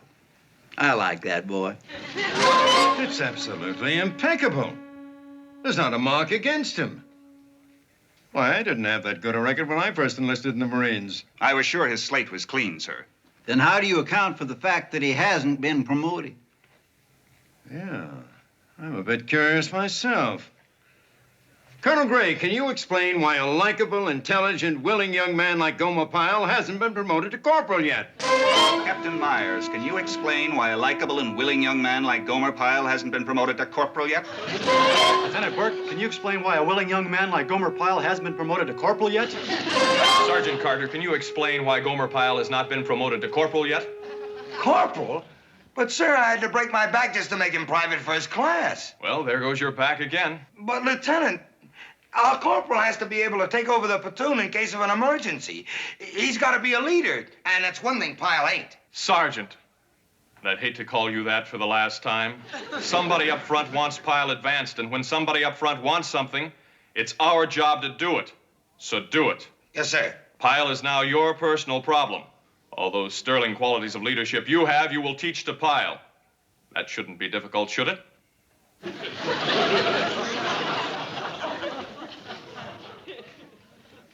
Pyle, remember when you first joined up? They said it would be impossible to get you through boot camp. But I did it, didn't I? Yes, Sergeant, you sure did. I guess I must look pretty hopeless then. Yeah. Nobody ever thought you would make private first class. But I got you through that, too, didn't I? That's right. I guess you might say you've made me everything I am. Yeah. Well, now we're going to do the impossible again. You've been in the Marines for 3.5 years now, Pyle, and it's time you stepped up to corporal. Corporal? I don't know, Sergeant. Ain't you bringing me along too fast? Well, it's part of my job to see that you get ahead, Pyle. Now, you wouldn't want to keep me from doing my job, would you? No, Sergeant, I wouldn't want to do that. Okay. Now, to be a corporal, you got to learn how to be a leader of men. Give orders, like I do every morning. Don't fall out on the double. Come on, you knuckleheads, move it, move it, move it. Now, you try it. Oh, Sergeant. Come on, Pyle, just like I did it. Well, platoon, fall in. On the double. Come on, you knuckleheads. Move it, move it, move it. Can't you do better than that? Can't you at least put a little authority in your voice? Now, come on, let's hear it. Platoon, fall in. On the double. Come on, you. Oh, Sergeant, I just can't. I never could do it as good as you. The way your little eyes just squinch up and get real mean looking, and them veins on your forehead just pop out, and your hair bristles up just like a hog that's been rooted out of its favorite mud hole. You just got a natural talent for it. Just a natural talent. Yeah, I guess I have. And we're just gonna have to find it somewhere in you. Now, come on. Let's hear it again. Platoon, fall in. On the double. Come on, you knuckleheads. Move it, move it, move it. Platoon, fall in. On the double. Come on, you knuckleheads. Move it, move it, move it. Platoon, fall in. Move it, move it, move it. All right, listen up. Now, I want these barracks clean until they shine. And I'm leaving a man in charge. Pyle, step forward. Yes, sir. You're in charge of the detail. You got that? Pyle is in charge. But it's just as if I was here. All right, carry on. What are you doing? Well, Sergeant, are you sure you want me to be in charge? That's right, Pyle. It's the sink or swim principle. Throw you in the water and you learn how to swim. Put you in charge and you learn how to lead. Now get back in there. Yes, sir. Wait a minute, fellas. Don't go away. Sergeant Carter, Sergeant Carter. Get back in there.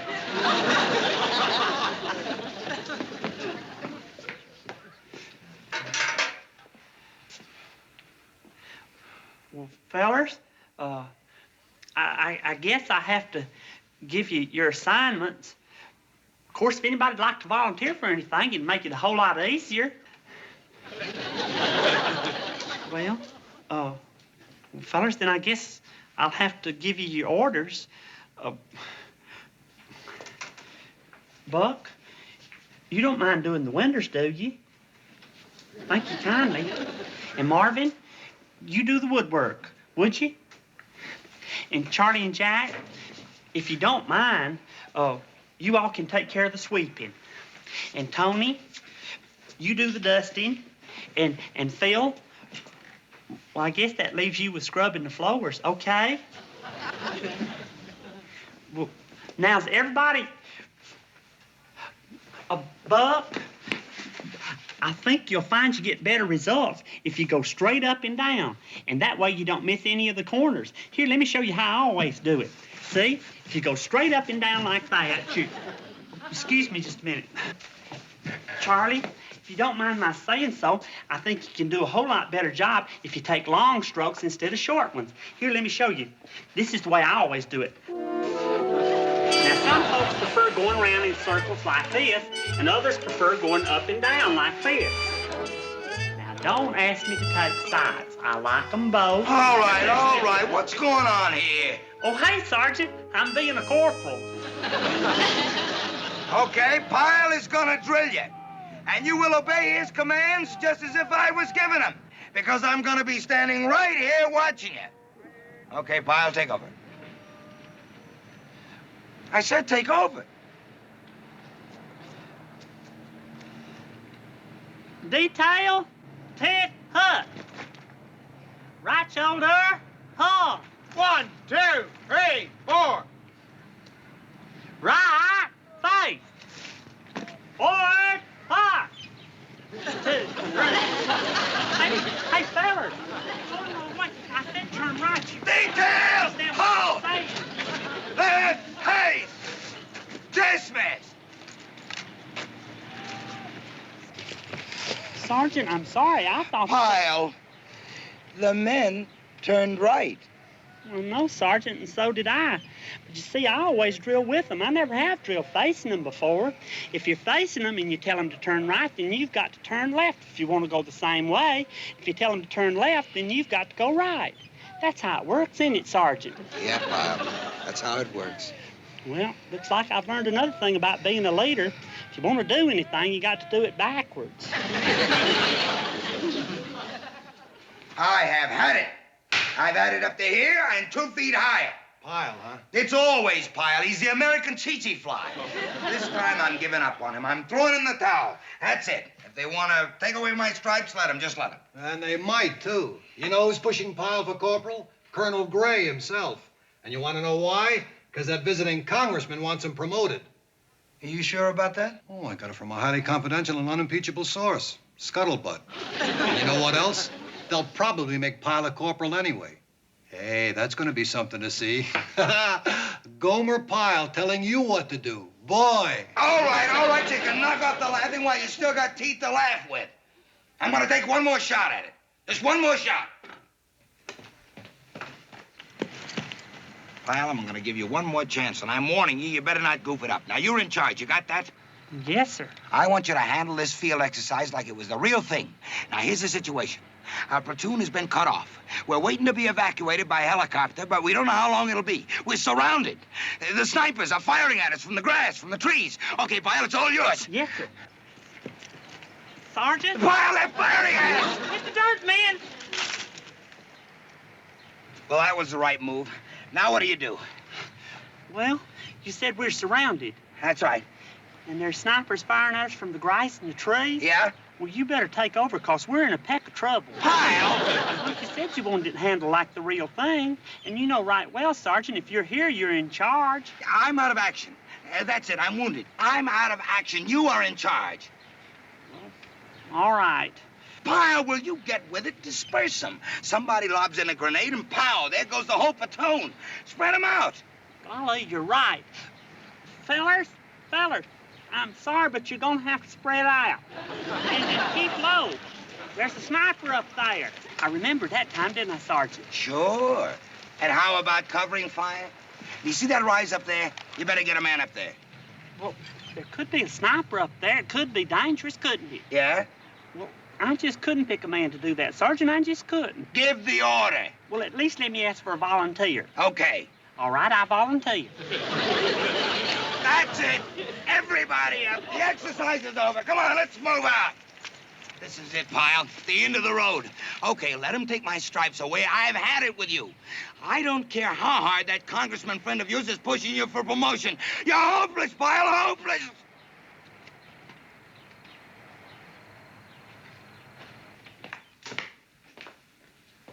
Hi, Sarge. Hi.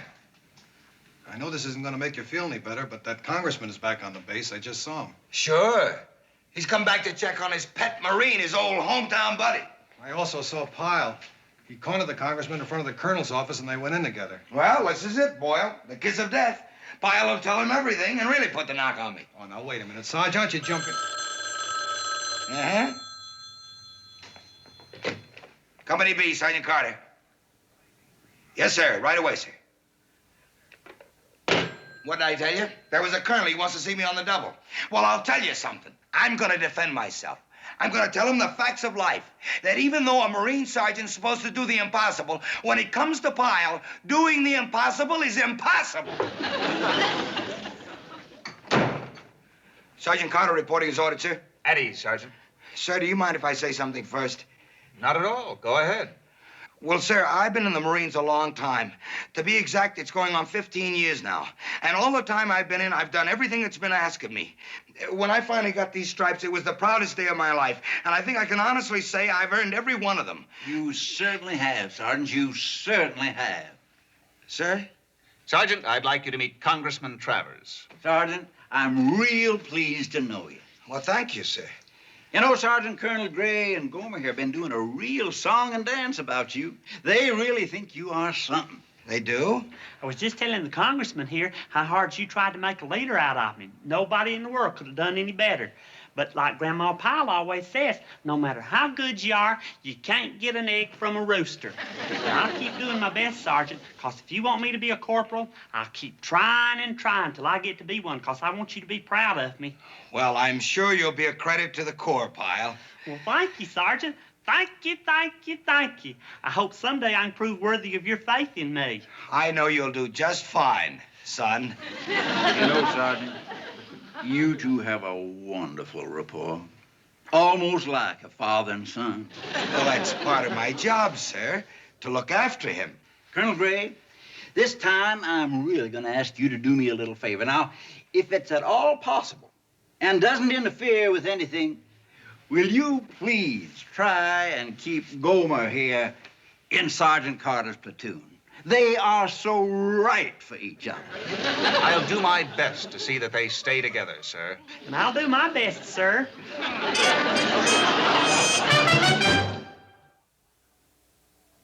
Turn, head, head, right, head, forward, head, head, head, head, head, head, head, left, left, turn, halt. Pyle, what are you grinning about? Is something funny? No, sir. Then what? What?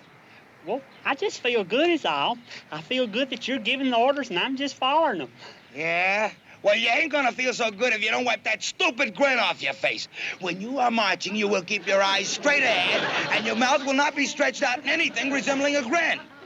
You're still doing it, Pyle. You're still doing it. Well, I just can't help myself, Sergeant. You're yelling at me. It's just like sweet music to my ears. It makes me feel safe and secure is what? Safe and secure.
U.S.M.C. Starring Jim Neighbors as Gomer Pyle. Also starring Frank Sutton as Sergeant Carter.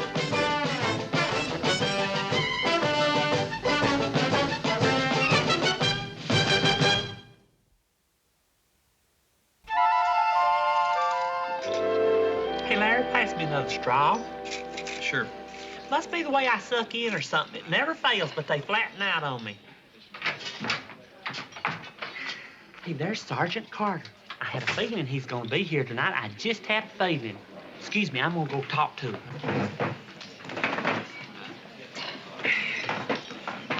Hey, Sergeant Carter, Miss Bunny. Hi, Gomer. Can I talk to you for a minute, Sergeant? Yeah? Well, can I sit down? Look, Pyle, if you're thinking of joining us, forget it. 3 is definitely a crowd. No, Sergeant. I just wanted to tell you something. It won't take long. All right, all right.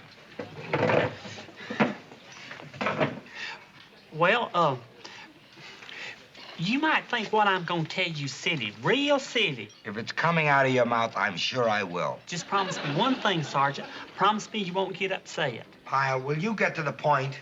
Well, yes, sir. The point is, well, you won't think I'm silly now. Pyle. Yes, sir, I'll tell you, Sergeant. Well, you see, I have these dreams. Dreams? Is that what you came over here to talk about, dreams? Well, yes, sir. You see, what I want to say is... We'll have the chili. Or I will, anyway. What'll you have? The same. We'll have something to drink later. Now, what makes you think I would be the least bit interested in your dreams? Well, I have this knack, see? What knack? If I dream something 3 times in a row, it always comes true. What? That's right. I dream something 3 nights in a row, and it happens. Pyle, if you're not out of here in exactly... Oh, wait a minute, Vince. Aren't you curious? No. Well, I am. Go on, Gomer. Well, the reason I came over here to talk to Sergeant Carter is I've had these 3 dreams about him in a row, and, well, I'm kind of worried because it hadn't been a very pleasant dream. Pyle. Well, wait. What's the dream about, Gomer? Well, it's about the sergeant's uniform. It's gonna get all messed up. Are you gonna sit around here and listen to this bilge? Well, wait a minute, Vince. This is fascinating. Well, how is it gonna get messed up? Well, that part's kind of fuzzy, but I dreamed it was gonna happen here at the Bluebird Cafe. So you see, Okay, knock it off. Now, if this is some kind of practical joke, Pyle, I'll tell you right now, I ain't biting. If you want to go around telling fortunes, get yourself a crystal ball and find yourself a gypsy tea room. Now, beat it. Yes, sir.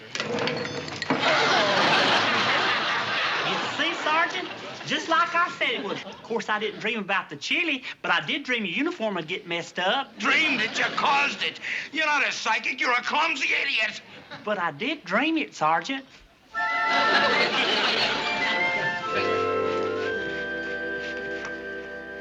Sergeant, you all right? Pyle, you better get out of here, you and your dreams, because I had a dream, too. I dreamed I almost killed you with my bare hands, and I don't have to dream it 3 times in a row to make it come true. Just 1 shot, and that's it. Come on, Vince. Uh-huh. Now, Gomer, about these dreams you're having, do you have them often? Oh, yes, ma'am, Miss Bunny. I most surely do. More times than I can remember. Like what? Well, like the time I dreamed 3 times in a row that my cousin Elroy was going to take 2 trips, 1 long one and 1 short one. And sure enough, not more than 2 days later, he walked out there to the mailbox. That's a long trip? Oh, no, that was the short trip. The long trip came after he found his draft notice. Isn't that amazing, Vince? But most of my dreams are happy ones, real happy. Like right now, believe it or not, I'm having a nice dream about you, Miss Bunny. Me? A dream about me? Well, tell me, Gomer, what is it? He says it was a happy one, so whatever he spills on you will match your dress. Come on, tell me, Gomer. Well, I can't, Miss Bunny. I just can't. Why not? Well, 'cause I've only dreamed it twice. Oh, come on, for me. I'm sorry, Miss Bunny, but if I don't dream it a 3rd time, then it just won't happen. And I sure would feel bad about you getting excited about something so nice and then maybe it not happen. Come on, let's get out of here. I'm beginning to feel like I'm in Never Never Land with some nut fairy godmother. Well, Gomer, will you tell me if you do dream it a 3rd time? Oh, yes, ma'am. You'll be the very first to know. Yeah.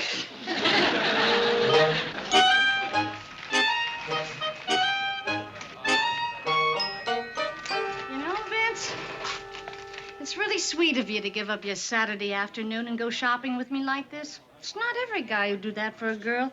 Well, since you're nice enough to make dinner for us tonight, it's the least I can do. You got a penny for my thoughts? Are you kidding? In my financial condition? Well, I'll tell you anyway. I was just thinking, it'd really be great if we were shopping like this on a steady basis, wouldn't it, Vince? Oh, yeah, sure. How could it be bad? That is, when the right time comes, in due time. Oh, look, broccoli. I didn't know broccoli was in season. Miss Bunny, Miss Bunny. What are you doing here? I'm sorry to bust in on you shopping like this, Sergeant, but I just had to find Miss Bunny. Your landlady told me where you was, and guess what? Well, what happened? Well, you remember I told you I'd tell you if I dreamed that dream again? Well, I did last night, and that makes 3 nights in a row I've dreamed it. Wonderful. Well, we'll see you, pal. Oh, wait a minute. What's a dream, Gomer? Well, are you all shopping for dinner tonight? Yeah. Well, you can just put it back. You don't need it. What? On account of you're going out tonight. In high style, you're going out to dinner. With who? The Duke of Windsor? No, Sergeant, that's the best part. She's going out to dinner with you. With me? Where? Where are we going? Well, I don't know for sure. You see, I didn't get that far in my dream. Well, you knock it off, pal. I don't want to hear about it. Now, if you want to dream so much, go dream up the name of a good head shrinker. Because as far as I'm concerned, there's a lot up there that needs shrinking. Vince, what does it hurt to hear the rest of it? Because he's a nut, that's why. And you're just making it worse by playing along with him. Now, all I know is people are pushing in the line ahead of us while you're listening to Gypsy Pete here spin his wheels. Now, come on, let's go.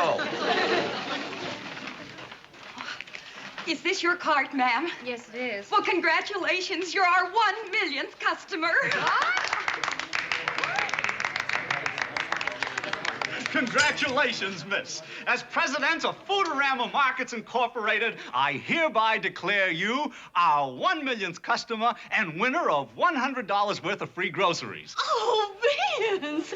And not only that, to help celebrate the event, we want you to have a night on the town in Los Angeles, all expenses paid. God! Oh, it happened just like you said, Gomer. Golly, I never dreamed it'd be this big. I dreamed you'd go out, but golly, golly, golly. I just can't believe it. Well, isn't that something, Vince? What do you say now, huh?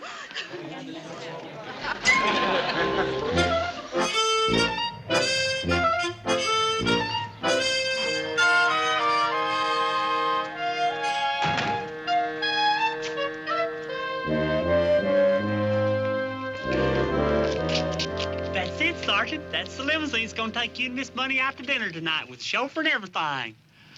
Yeah. I wonder if I'm gonna have to tip him. I don't think so, Sergeant. They said everything was taken care of. Well, I'll just slip a little change. Well, whatever you do, you just be sure and have a real good time tonight. And I appreciate you giving me a lift into town. Well, it's the least I can do, pal. After all, you dreamed all this up, didn't you? Well, I better get Bunny. Excuse me, Sergeant. What, pal?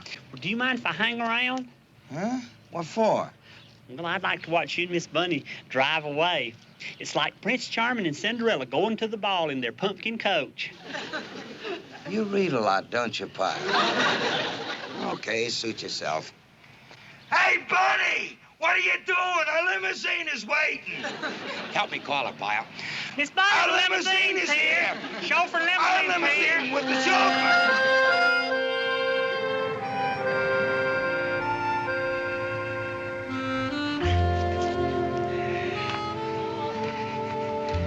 Thanks a million, Mac. Bunny, do you have any change? What? Never mind. Man, was that an evening? I'll say. I never had such a wonderful time in my whole life. What do you say we have a little nightcap? Want to split a can of beer? Oh, Vince, I gotta get some sleep. I'm dead on my feet. One poker too many, huh? Well, at least let me say goodnight. With pleasure.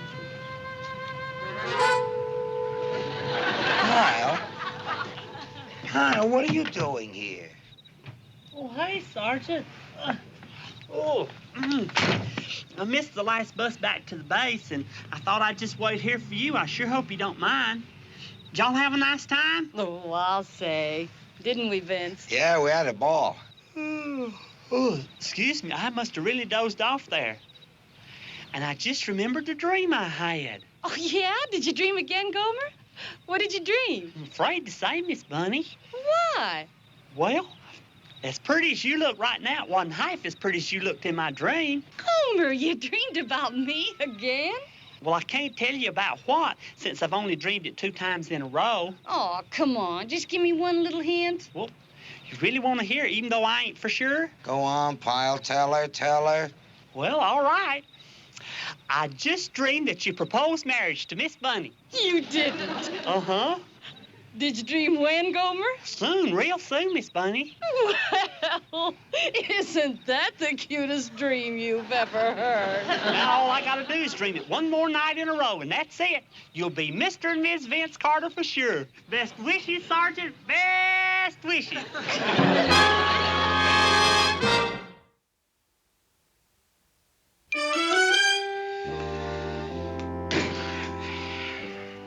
Pyle, the one time you think he couldn't cause me any trouble is when he's asleep. Now he's killing me with his eyes closed. What are you worried about? So maybe he has the weird knack of dreaming the future. But no dream is going to make you pop the question unless you want to. I know all that. But Bunny's always griping about when are we going to get married, and all she needs is a little encouragement. So? So all I know is if he dreams that dream a third night, she's not going to let up for a minute. You sound like you believe in this stuff. Nah, I don't believe it. Bunny does. Well, if she does, she's liable to propose to you. Can girls do that? Happens all the time. But ain't they got to wait for leap year or something? Any other time, it ain't legal. You know what I got to do, Boyle? As silly as it sounds, I got to keep him from dreaming it for a third night. Yeah, that's what I got to do. Keep him from dreaming. How are you going to do that? Well, you don't dream if you don't sleep, do you? You wouldn't.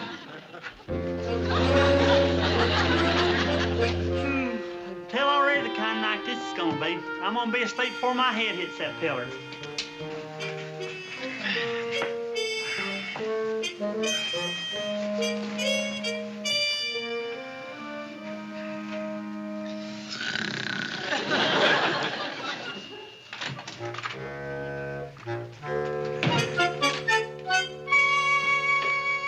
Pyle. Oh, hey, Sergeant. Get your clothes on and report to the duty hut on the double. I got a special detail for you. Right now? Now. Right away, sir.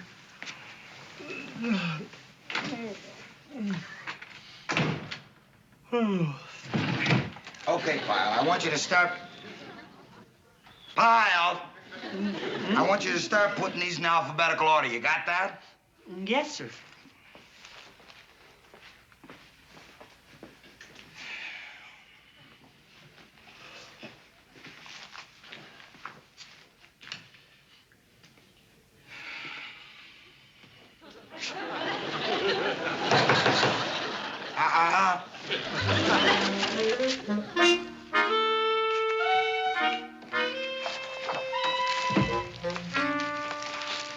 Here's Sergeant Carter. So soon? Well, let's see how you did.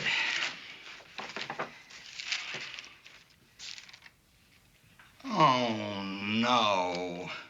Huh? These are in alphabetical order. Yes, sir, just like you wanted it. No, Pyle, that's not what I wanted. I wanted them by the date. Requisitions are always by the date. And you know that.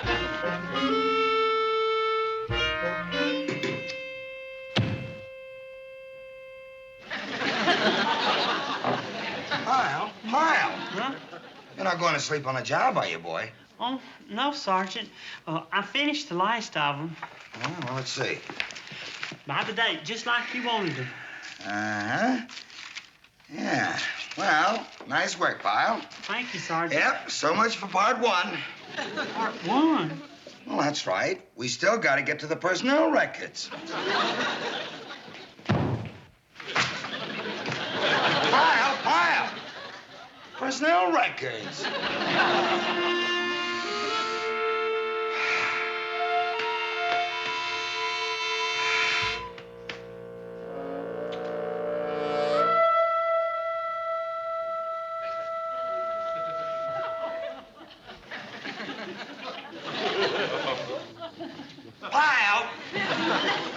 working on the job again, Private. You better get with it. Yes, Sergeant. I'm all finished with the personnel records. Oh, really? The 3x5 cards, too? What 3x5 cards, Sergeant? For the cross index, Pyle, the cross index. Didn't I tell you about that? I'm all finished, Sergeant. Sergeant?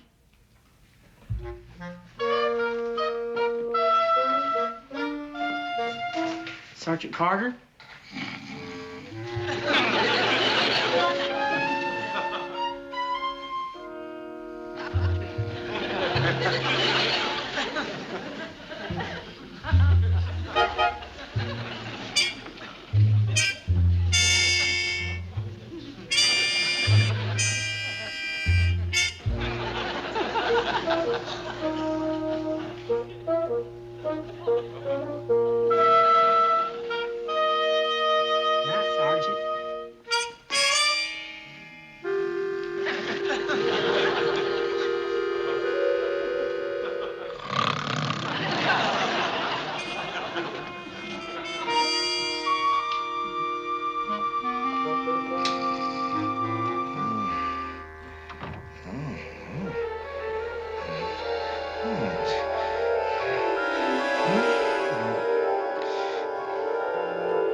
Dearly beloved, we're gathered here today to join this man and this woman in holy matrimony.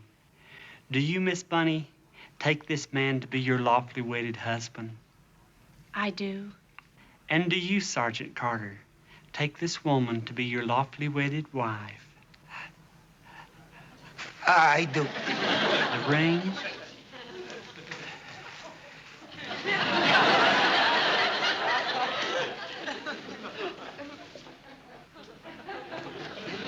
Place the ring on the bride's finger and repeat after me.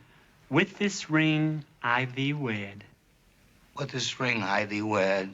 If there's anyone present who knows of any reason why these two should not be wed, let him speak now or forever hold his peace. I sure can't think of any reason. If anybody was meant to be man and wife, it's Sergeant Carter and Miss Bunny. They're perfect for each other, just perfect. So go ahead with the ceremony and tie the knot. I now pronounce you man and wife.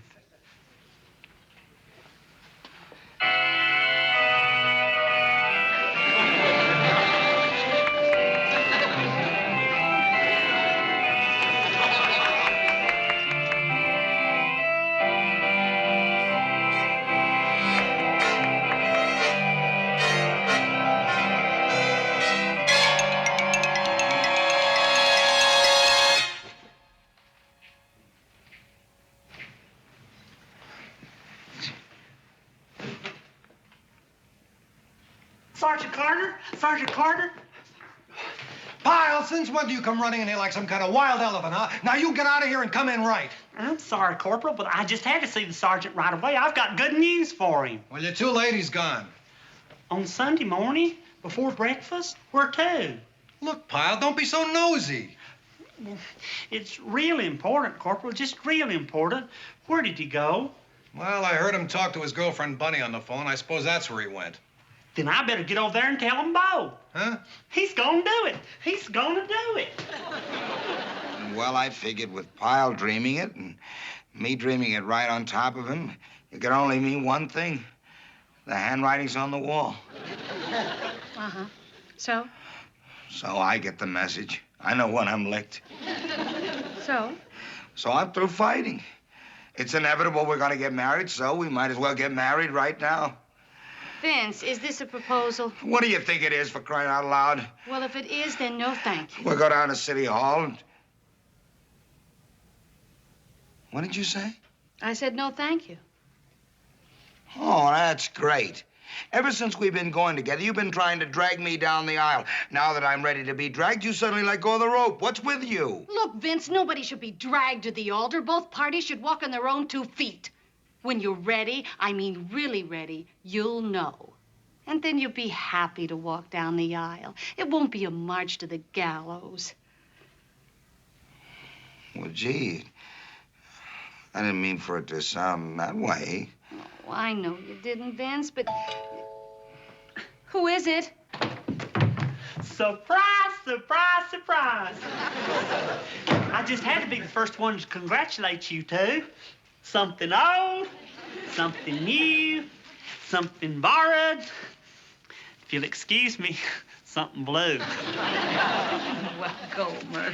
Pyle. Did he ask you yet, Miss Bunny? Did he ask you? I am so thrilled. I just want you to know you're getting one of the nicest, biggest-hearted men I've ever had the pleasure... Pyle, knock it off. But I dreamed it, Sergeant. I dreamed it 3 times in a row that you's gonna propose to Miss Bunny. Well, he did propose, Gomer. But I said no. You did? That's right, Pyle. So that takes care of your cockeyed theory about 3 dreams in a row always coming true. Oh, no, Sergeant. They came true. Huh? I only dreamed that you was gonna propose to Miss Bunny. I never dreamed anything about how she was gonna answer. What? But any time now, I'm liable to dream that Miss Bunny answers yes. Ain't that something, though? Just think, when you two finally decide to get married, I'm gonna know it before you do.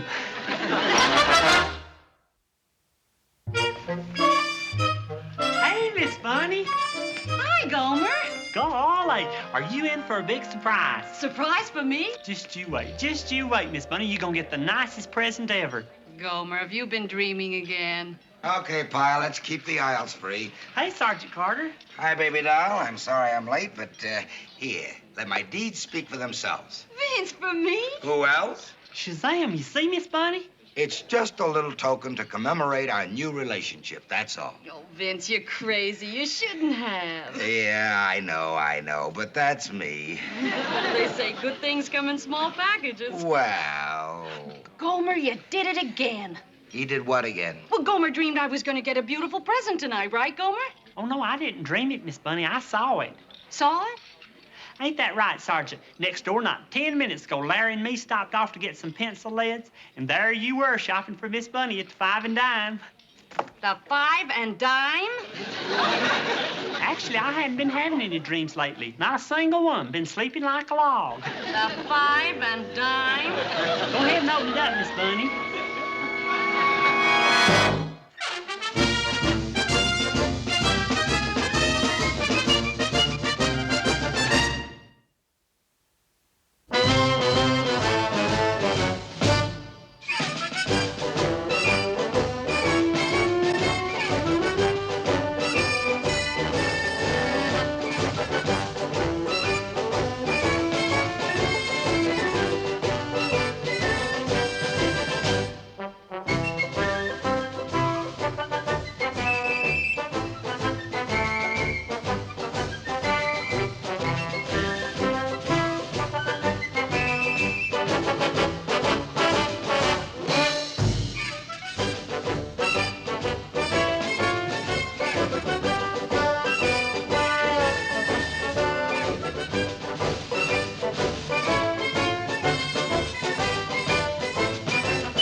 Gomer Pyle, U.S.M.C.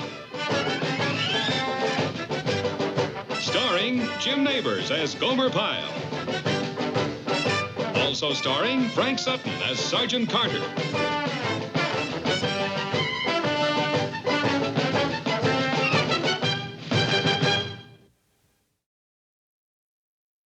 Yeah, while the guys are out on detail this afternoon, maybe we can get caught up on some of that paperwork. Well, I hope so, Sarge. We have all those supply requisitions to fill out and all those personnel forms. Oh, by the way, those entry blanks for the talent contest came in. What talent contest? Haven't you heard?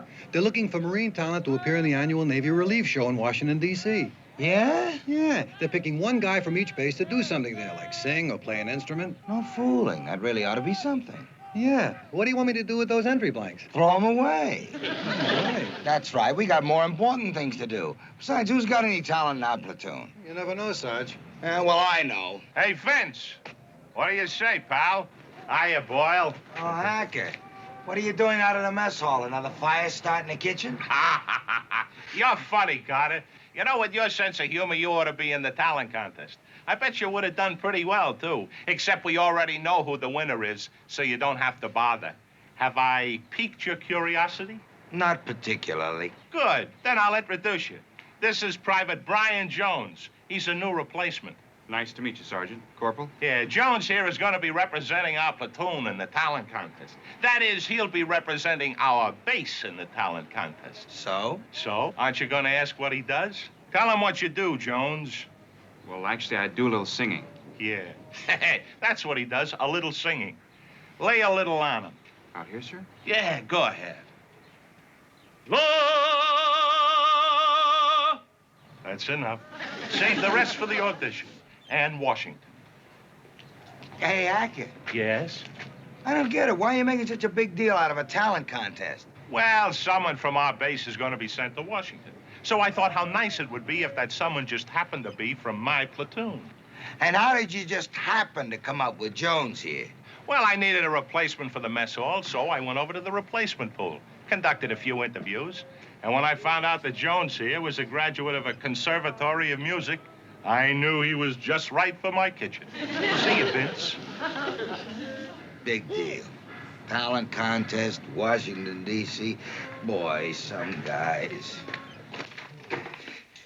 Well, don't put it down, Sarge. You know Hacker. He's always looking to be one up with the colonel. What? Well, the guy representing the base comes from his platoon. And when he's introduced in Washington, they'll probably say Private Jones from C Company, Camp Henderson. And they might even mention Hacker's name. And they might not. Well, here go the entry blanks. What are you doing, Boyle? Throwing them away, like you said. When did I say that? About 5 minutes ago. The picture has changed in 5 minutes. Pick up them entry blanks. We're gonna find talent, but we're gonna do it the honest way, from our own platoon. Boy, how that Hacker could stoop so low and bring in a ringer from the replacement pool, I don't know. You'd think he'd at least have the decency to pick a man from his own platoon. But not Hacker. Oh, no. He's got to do it the sneaky, underhanded way. Go to the replacement pool. But, Sarge, what if we don't find any talent in our platoon? Then we'll go to the replacement pool. Now, I'm sure you guys recognize this as a golden opportunity for one of you to go to Washington and bring honor not only to your platoon, but to the entire Marine Corps. Now, I've never asked any of you guys if you got any talent, but I'm sure that some of you do. And that's what I'm looking for. But I only want the top talent. So if you're rotten, forget it. Now, who wants to audition first? Anybody? Come on, guys, let's not be bashful. Look, I'll take back what I said just now. If you think you're rotten, step forward anyway. Let me be the judge. Yeah, Hummer, what do you do? I play the clarinet. You do? And he plays real nice, too, Sergeant. Then why were you holding back? Go get your clarinet. Let's hear you. Okay. Any guys hear him play? Is he any good? Well, I've heard him lots of times, Sergeant. He's real good. Just wait till you hear him. No kidding. Are you ready, Hummel? Hey, look at that. He warms up like a real pro. All right, Hummel. Whenever you're ready.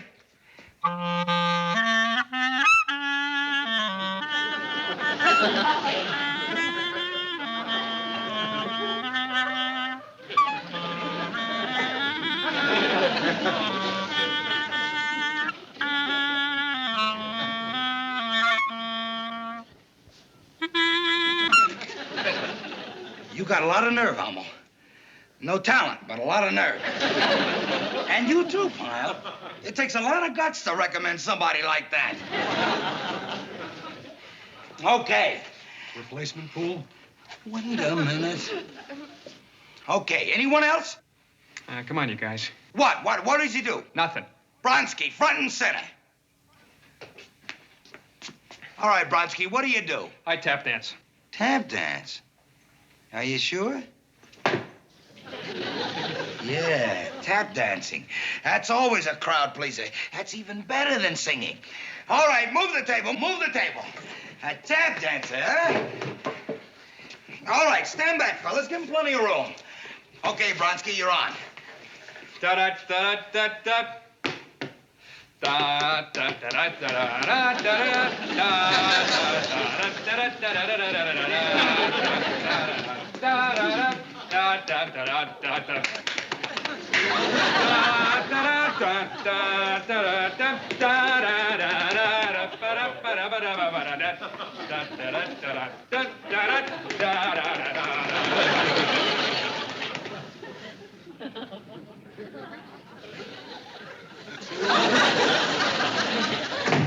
Move the table back. Move the table back. He could have done a lot better, Sergeant, if he'd had taps on his combat boots. So that's it, huh, fellas?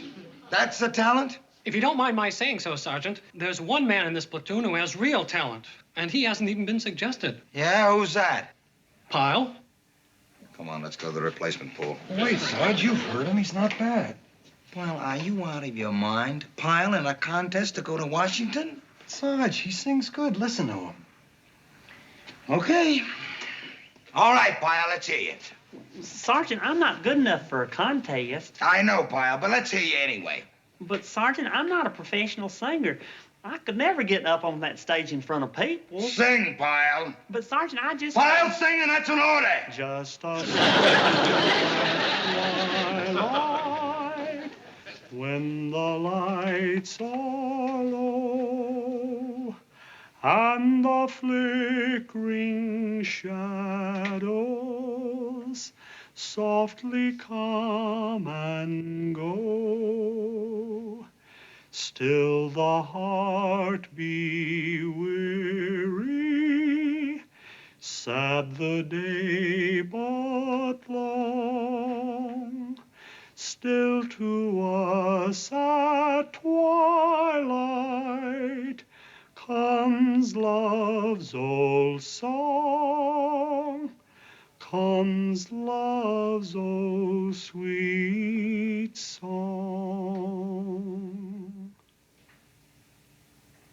Huh? Give him an entry blank. We can always go to the replacement pool.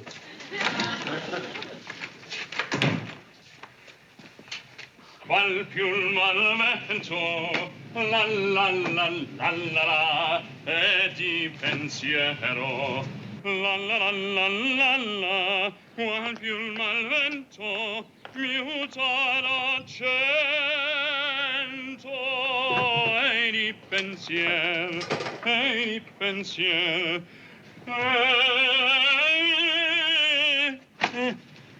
Hi, can I help you with something? Oh, well, please don't stop singing. I didn't mean to interrupt you. That's okay. It's just music to unload vegetables by. That's opera, ain't it? I noticed your Adam's apple popping up and down. That's how I could tell it's opera. Well, it's a pleasure to meet a fellow music lover. My name's Brian Jones. Well, I'm Gomer Pyle, and this is a real honor. I mean, shaking hands with a voice like that. Thanks again. You're a professional singer for sure, aren't you? Not really. I used to teach singing as a civilian. Really? You mean you taught voice? Well, I sure could use a few lessons. Oh, yeah? Well, my sergeant just entered me in this contest to go to Washington and... I know. I'm signed up for it, too. You are? Well, I might as well give up now. Don't be so modest, Gomer. You're probably pretty good if your sergeant picked you. Oh, no. I have to tell you, my voice is more for singing along than listening to. Well, let's find out. Is there a piano around here? Well, yeah, over at the rec hall, but you don't want to hear me. You heard me. I think it's only fair if I hear you. From this valley, they say you are going. I will miss your bright eyes and sweet smile, for they say you are taking the sunshine that has brightened my life for a while. Are you sure you never had any lessons? No, I just used to sing around the filling station back home in Mayberry.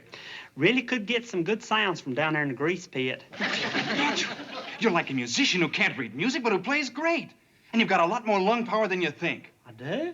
Try this for me. La la la la. La la la la. But give it full voice. La la la la. Now bring it up from your diaphragm. My what? Diaphragm, from down here. La la la la. Good. Try it again. La la la la.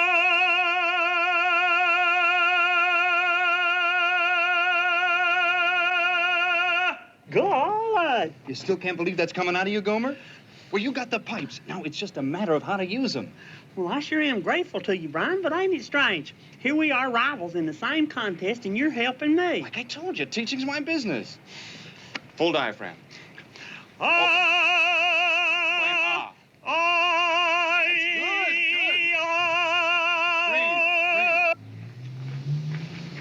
Hey, Vince. Yeah? Is that crazy rumor I hear true that you're entering Pyle in the contest?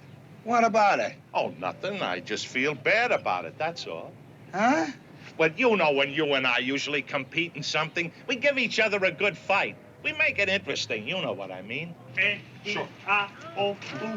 A-E-I-O-U. Hold it. What's going on here? Well, hey, Sergeant. Guess what? Brian here's been giving me singing lessons. He's getting me in shape for the contest. Huh? How about that for sportsmanship, huh, Vince? That's very nice of you, Jones, helping out the less fortunate. No, Gomer has a fine voice. Sure, and I'm proud of you for taking an interest in him. It's like Willie Mays giving his time to help out a minor leaguer. Come on, kid, let's go. Hey, wait a minute. I haven't heard you sing in a little while. How about laying one of them high notes on me? Come on.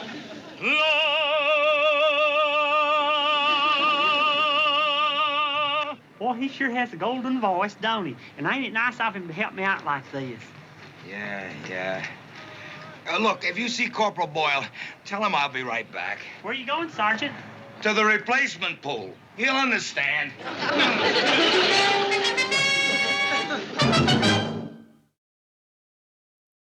I keep nagging you, Gomer. Use your diaphragm. The sky above, the sky above. Good. Do it again. The sky above, the beautiful sea. Good, but more diaphragm. The beautiful sea. Well, hey, Sergeant Hacker. Did that come out of you? Funny, that's exactly how I felt the first time I heard myself. You see, for years now, I've been doing it all wrong. I wasn't breathing right, but that was because I didn't know what I was doing. But now I do, thanks to Brian here. He's really been teaching me a lot, how to sing words and how to get more power into my voice. But most of all, I think I'm most grateful to him for helping me discover my diaphragm.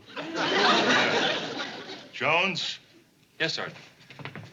Homer, keep practicing those exercises. Okay. The beautiful... Ain't you overdoing it a little, Jones? Sergeant? Look, you don't have to coach somebody so good that he becomes a threat. But you said it was nice of me to help him. Now, listen, Jones, you got what it takes to win for my platoon, or you're not going to blow it. As of now, the singing lessons are over. Is that clear, boy? If you say so, Sergeant. The sky above. Yeah, Pyle sounding better all the time, isn't he? Listen to that. Yeah. La la la la la la la la. It's very catchy. What's the name of it? Scales. Oh. Would you like to know the song Pyle's gonna sing in the contest? He told me. Not necessarily. Boy, you sure don't seem too enthusiastic. Why should I be? I'm stuck with an amateur, and Hacker got the only pro out of the replacement pool. There was nothing left for me, nothing. So what are you gonna do about it? I'll tell you what I'd like to do. I'd like to play dirty, just like Hacker plays dirty. What are you gonna do instead? What instead? I'm gonna play dirty, just like Hacker plays dirty.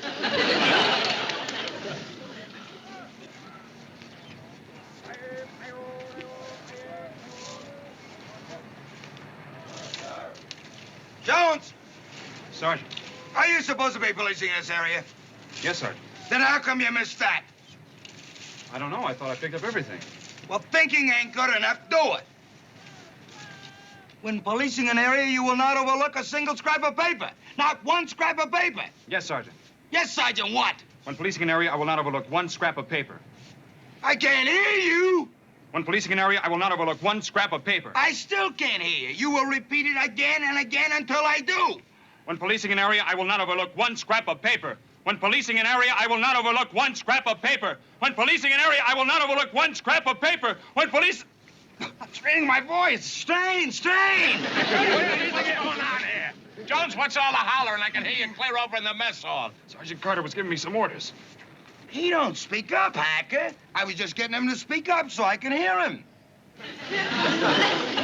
Now, Pyle, the last time you were on KP, you were on pots and pans. This time you're going to have it easier. You're going to work right here in the reefer room. Well, thank you, Sergeant Hacker. I really appreciate the promotion, but it's kind of chilly in here. Chilly? Well, as soon as you start moving this produce around, you work up a good sweat, you'll be warm in no time. Well, I sure hope so, because right now I'm broke out in goose pimples all over. Maybe I ought to go get a sweater. You know, maybe it is a little too nippy in here. I tell you what I'll do. On the way out, I'll adjust the temperature. Well, I sure thank you, Sergeant Hacker, and I think it'd be much healthier for the vegetables, too.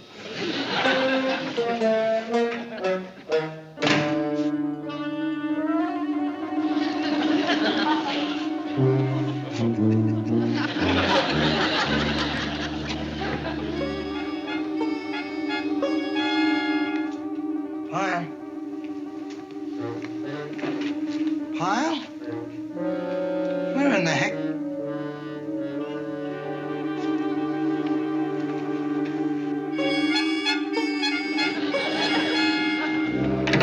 Pyle, what are you doing? Come out of there. Oh, hey, Sergeant. Would you tell me what you're doing in that freezer? I'm working. Sergeant Hacker gave me a real good job. Of all the rotten... We got 5 hours to thaw you out. Now, come on! Santa Lucia, now I shall quickly sail over the ocean. Santa Lucia, Santa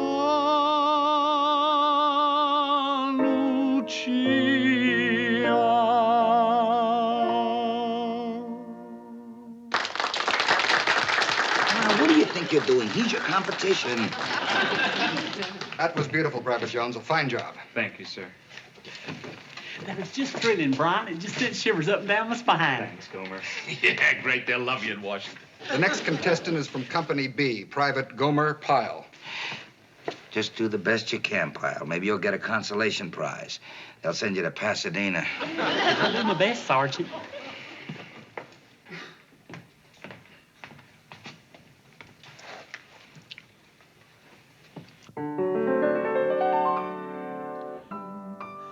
At her call, I'd give my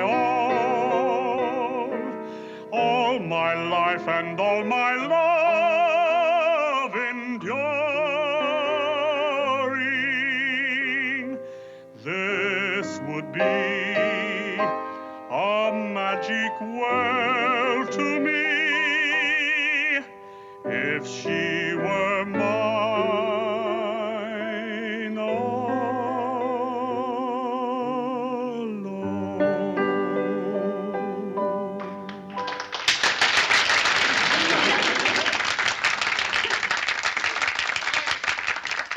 Just a moment, Pyle. Private Jones, would you come up here? Excuse me a moment. This may seem highly unorthodox, but the winner and representative of Camp Henderson for the Navy Relief Show in Washington is Private First Class Gomer Pyle. Pyle, you watch! Congratulations, Gomer, that's great. Hold it. Let me explain something. Both of you sang so well, it was really a toss-up, and, well, that's exactly what I did. You won, Pyle. You're going to Washington. I knew you had it, kid. I knew it all the time. Congratulations, Gomer. Golly, I don't know what to say. I don't deserve to win. Well, imagine a student beating a teacher. Student beating the teacher, what does that mean? I wouldn't have won the contest if it hadn't been for Brian here. Oh? Well, you see, he's been coaching me. I didn't know a thing about singing except open and close my mouth. Then he started teaching me. And honest, I never learned so much so fast. He taught me everything. That song. Nice going. Well, as an example of what you can do, I think you should be brought to the attention of the Marine Corps Glee Club. Sir? They're always on the lookout for a good vocal coach, and I think you just might fit the bill. Thank you, sir. It couldn't have turned out better. It sure couldn't on account of you've always liked teaching. Now you're going to get to be doing what you like most. Brian, I'd like to invite you over to the PX and buy you a bottle of pop and drink a toast to the man who helped me discover my diaphragm. It's a deal. Thank you again, sir. And thank you, Sergeant Carter and Sergeant Hacker. It's been a happy ending all the way around. Gomer, Come you're on, let's great. go. You did a great job. When you get to Washington, you're going to do just as well. And you'll win it for the Gomer. You're so proud of you. You know something, Charlie? All of a sudden, I just got the weirdest feeling. What's that? That this whole thing has been something out of a storybook, and you and me are the good fairies.